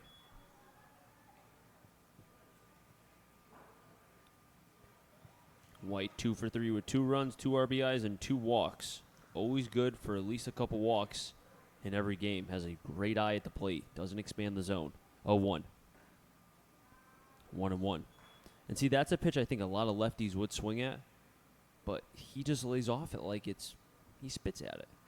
And he's also not afraid to hit with strikes on him. That also helps his eye because tough pitches early on in the count, he will not go up there with a protective swing. He knows how to hit with strikes on him. Pitch outside, 2-1.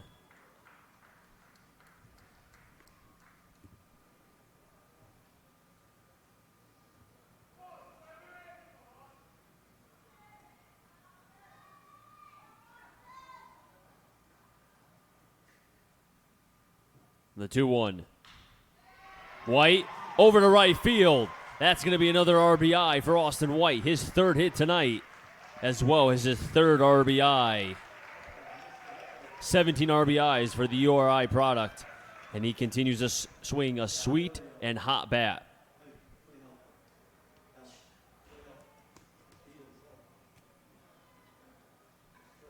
As a signal has been made, Bo Dana will be coming into this game. Bergeron's done. And we'll take a timeout ourselves as Bergeron's staring down the Blues dugout.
into the game. Bo Dana for North Shore. Bo Dana with 9 saves. Can get up to 95 mile per hour on the fastball. Facing Christian Beal, the righty. First pitch, righty on righty. Fastball high, 1-0.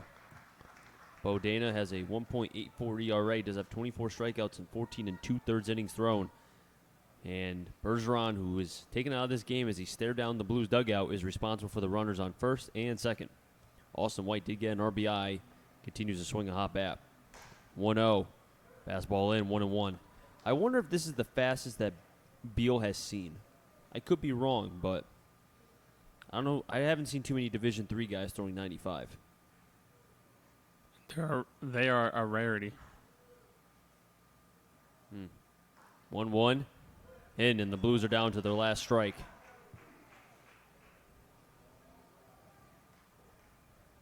The good old one-out save, potentially. Dana to the set. Picks his leg, fires. Beal pops it up. Shallow right. Calero, Kretschmar. And there's Kretschmar. And the ball game is over. And North Shore will win the game, as Christian Beal will fly out to right field. The Blues, a tough loss. They scored 10 runs on 13 hits. They break their streak of not getting 10 hits in their last 2 games. But the pitching, I mean, that's in and of itself right there. That's what cost the Blues, I think, in this game, honestly. Not being able to keep this team at bay because the hitting did their job. Yeah, absolutely. When you score 10 runs, you expect to win. But the Blues, obviously not the case tonight. And if you're on the offense for the Blues, you're sitting here like, what else do you want us to do? Where we can't put up 14, 15 runs every night. And I think we're just at a point now for the Blues where they're exhausted, they're drained, and a day off will be the best gift anyone can give them. Matt, heck of a job this week. I'll see you on Thursday. Sounds good, partner. That wraps things up here from Muzzy Field. Our thanks to the camera crew and staff who helped make this broadcast happen. Final score from Muzzy Field. The North Shore Navigators defeat the Blues 13-10. The Blues drop to 16-15. North Shore improves to 18-16 overall. Make sure to catch us on Thursday as the Bristol Blues take on the Starfires at 7 p.m. For Matt Pollock, I'm Chris Saunders. So long, everybody.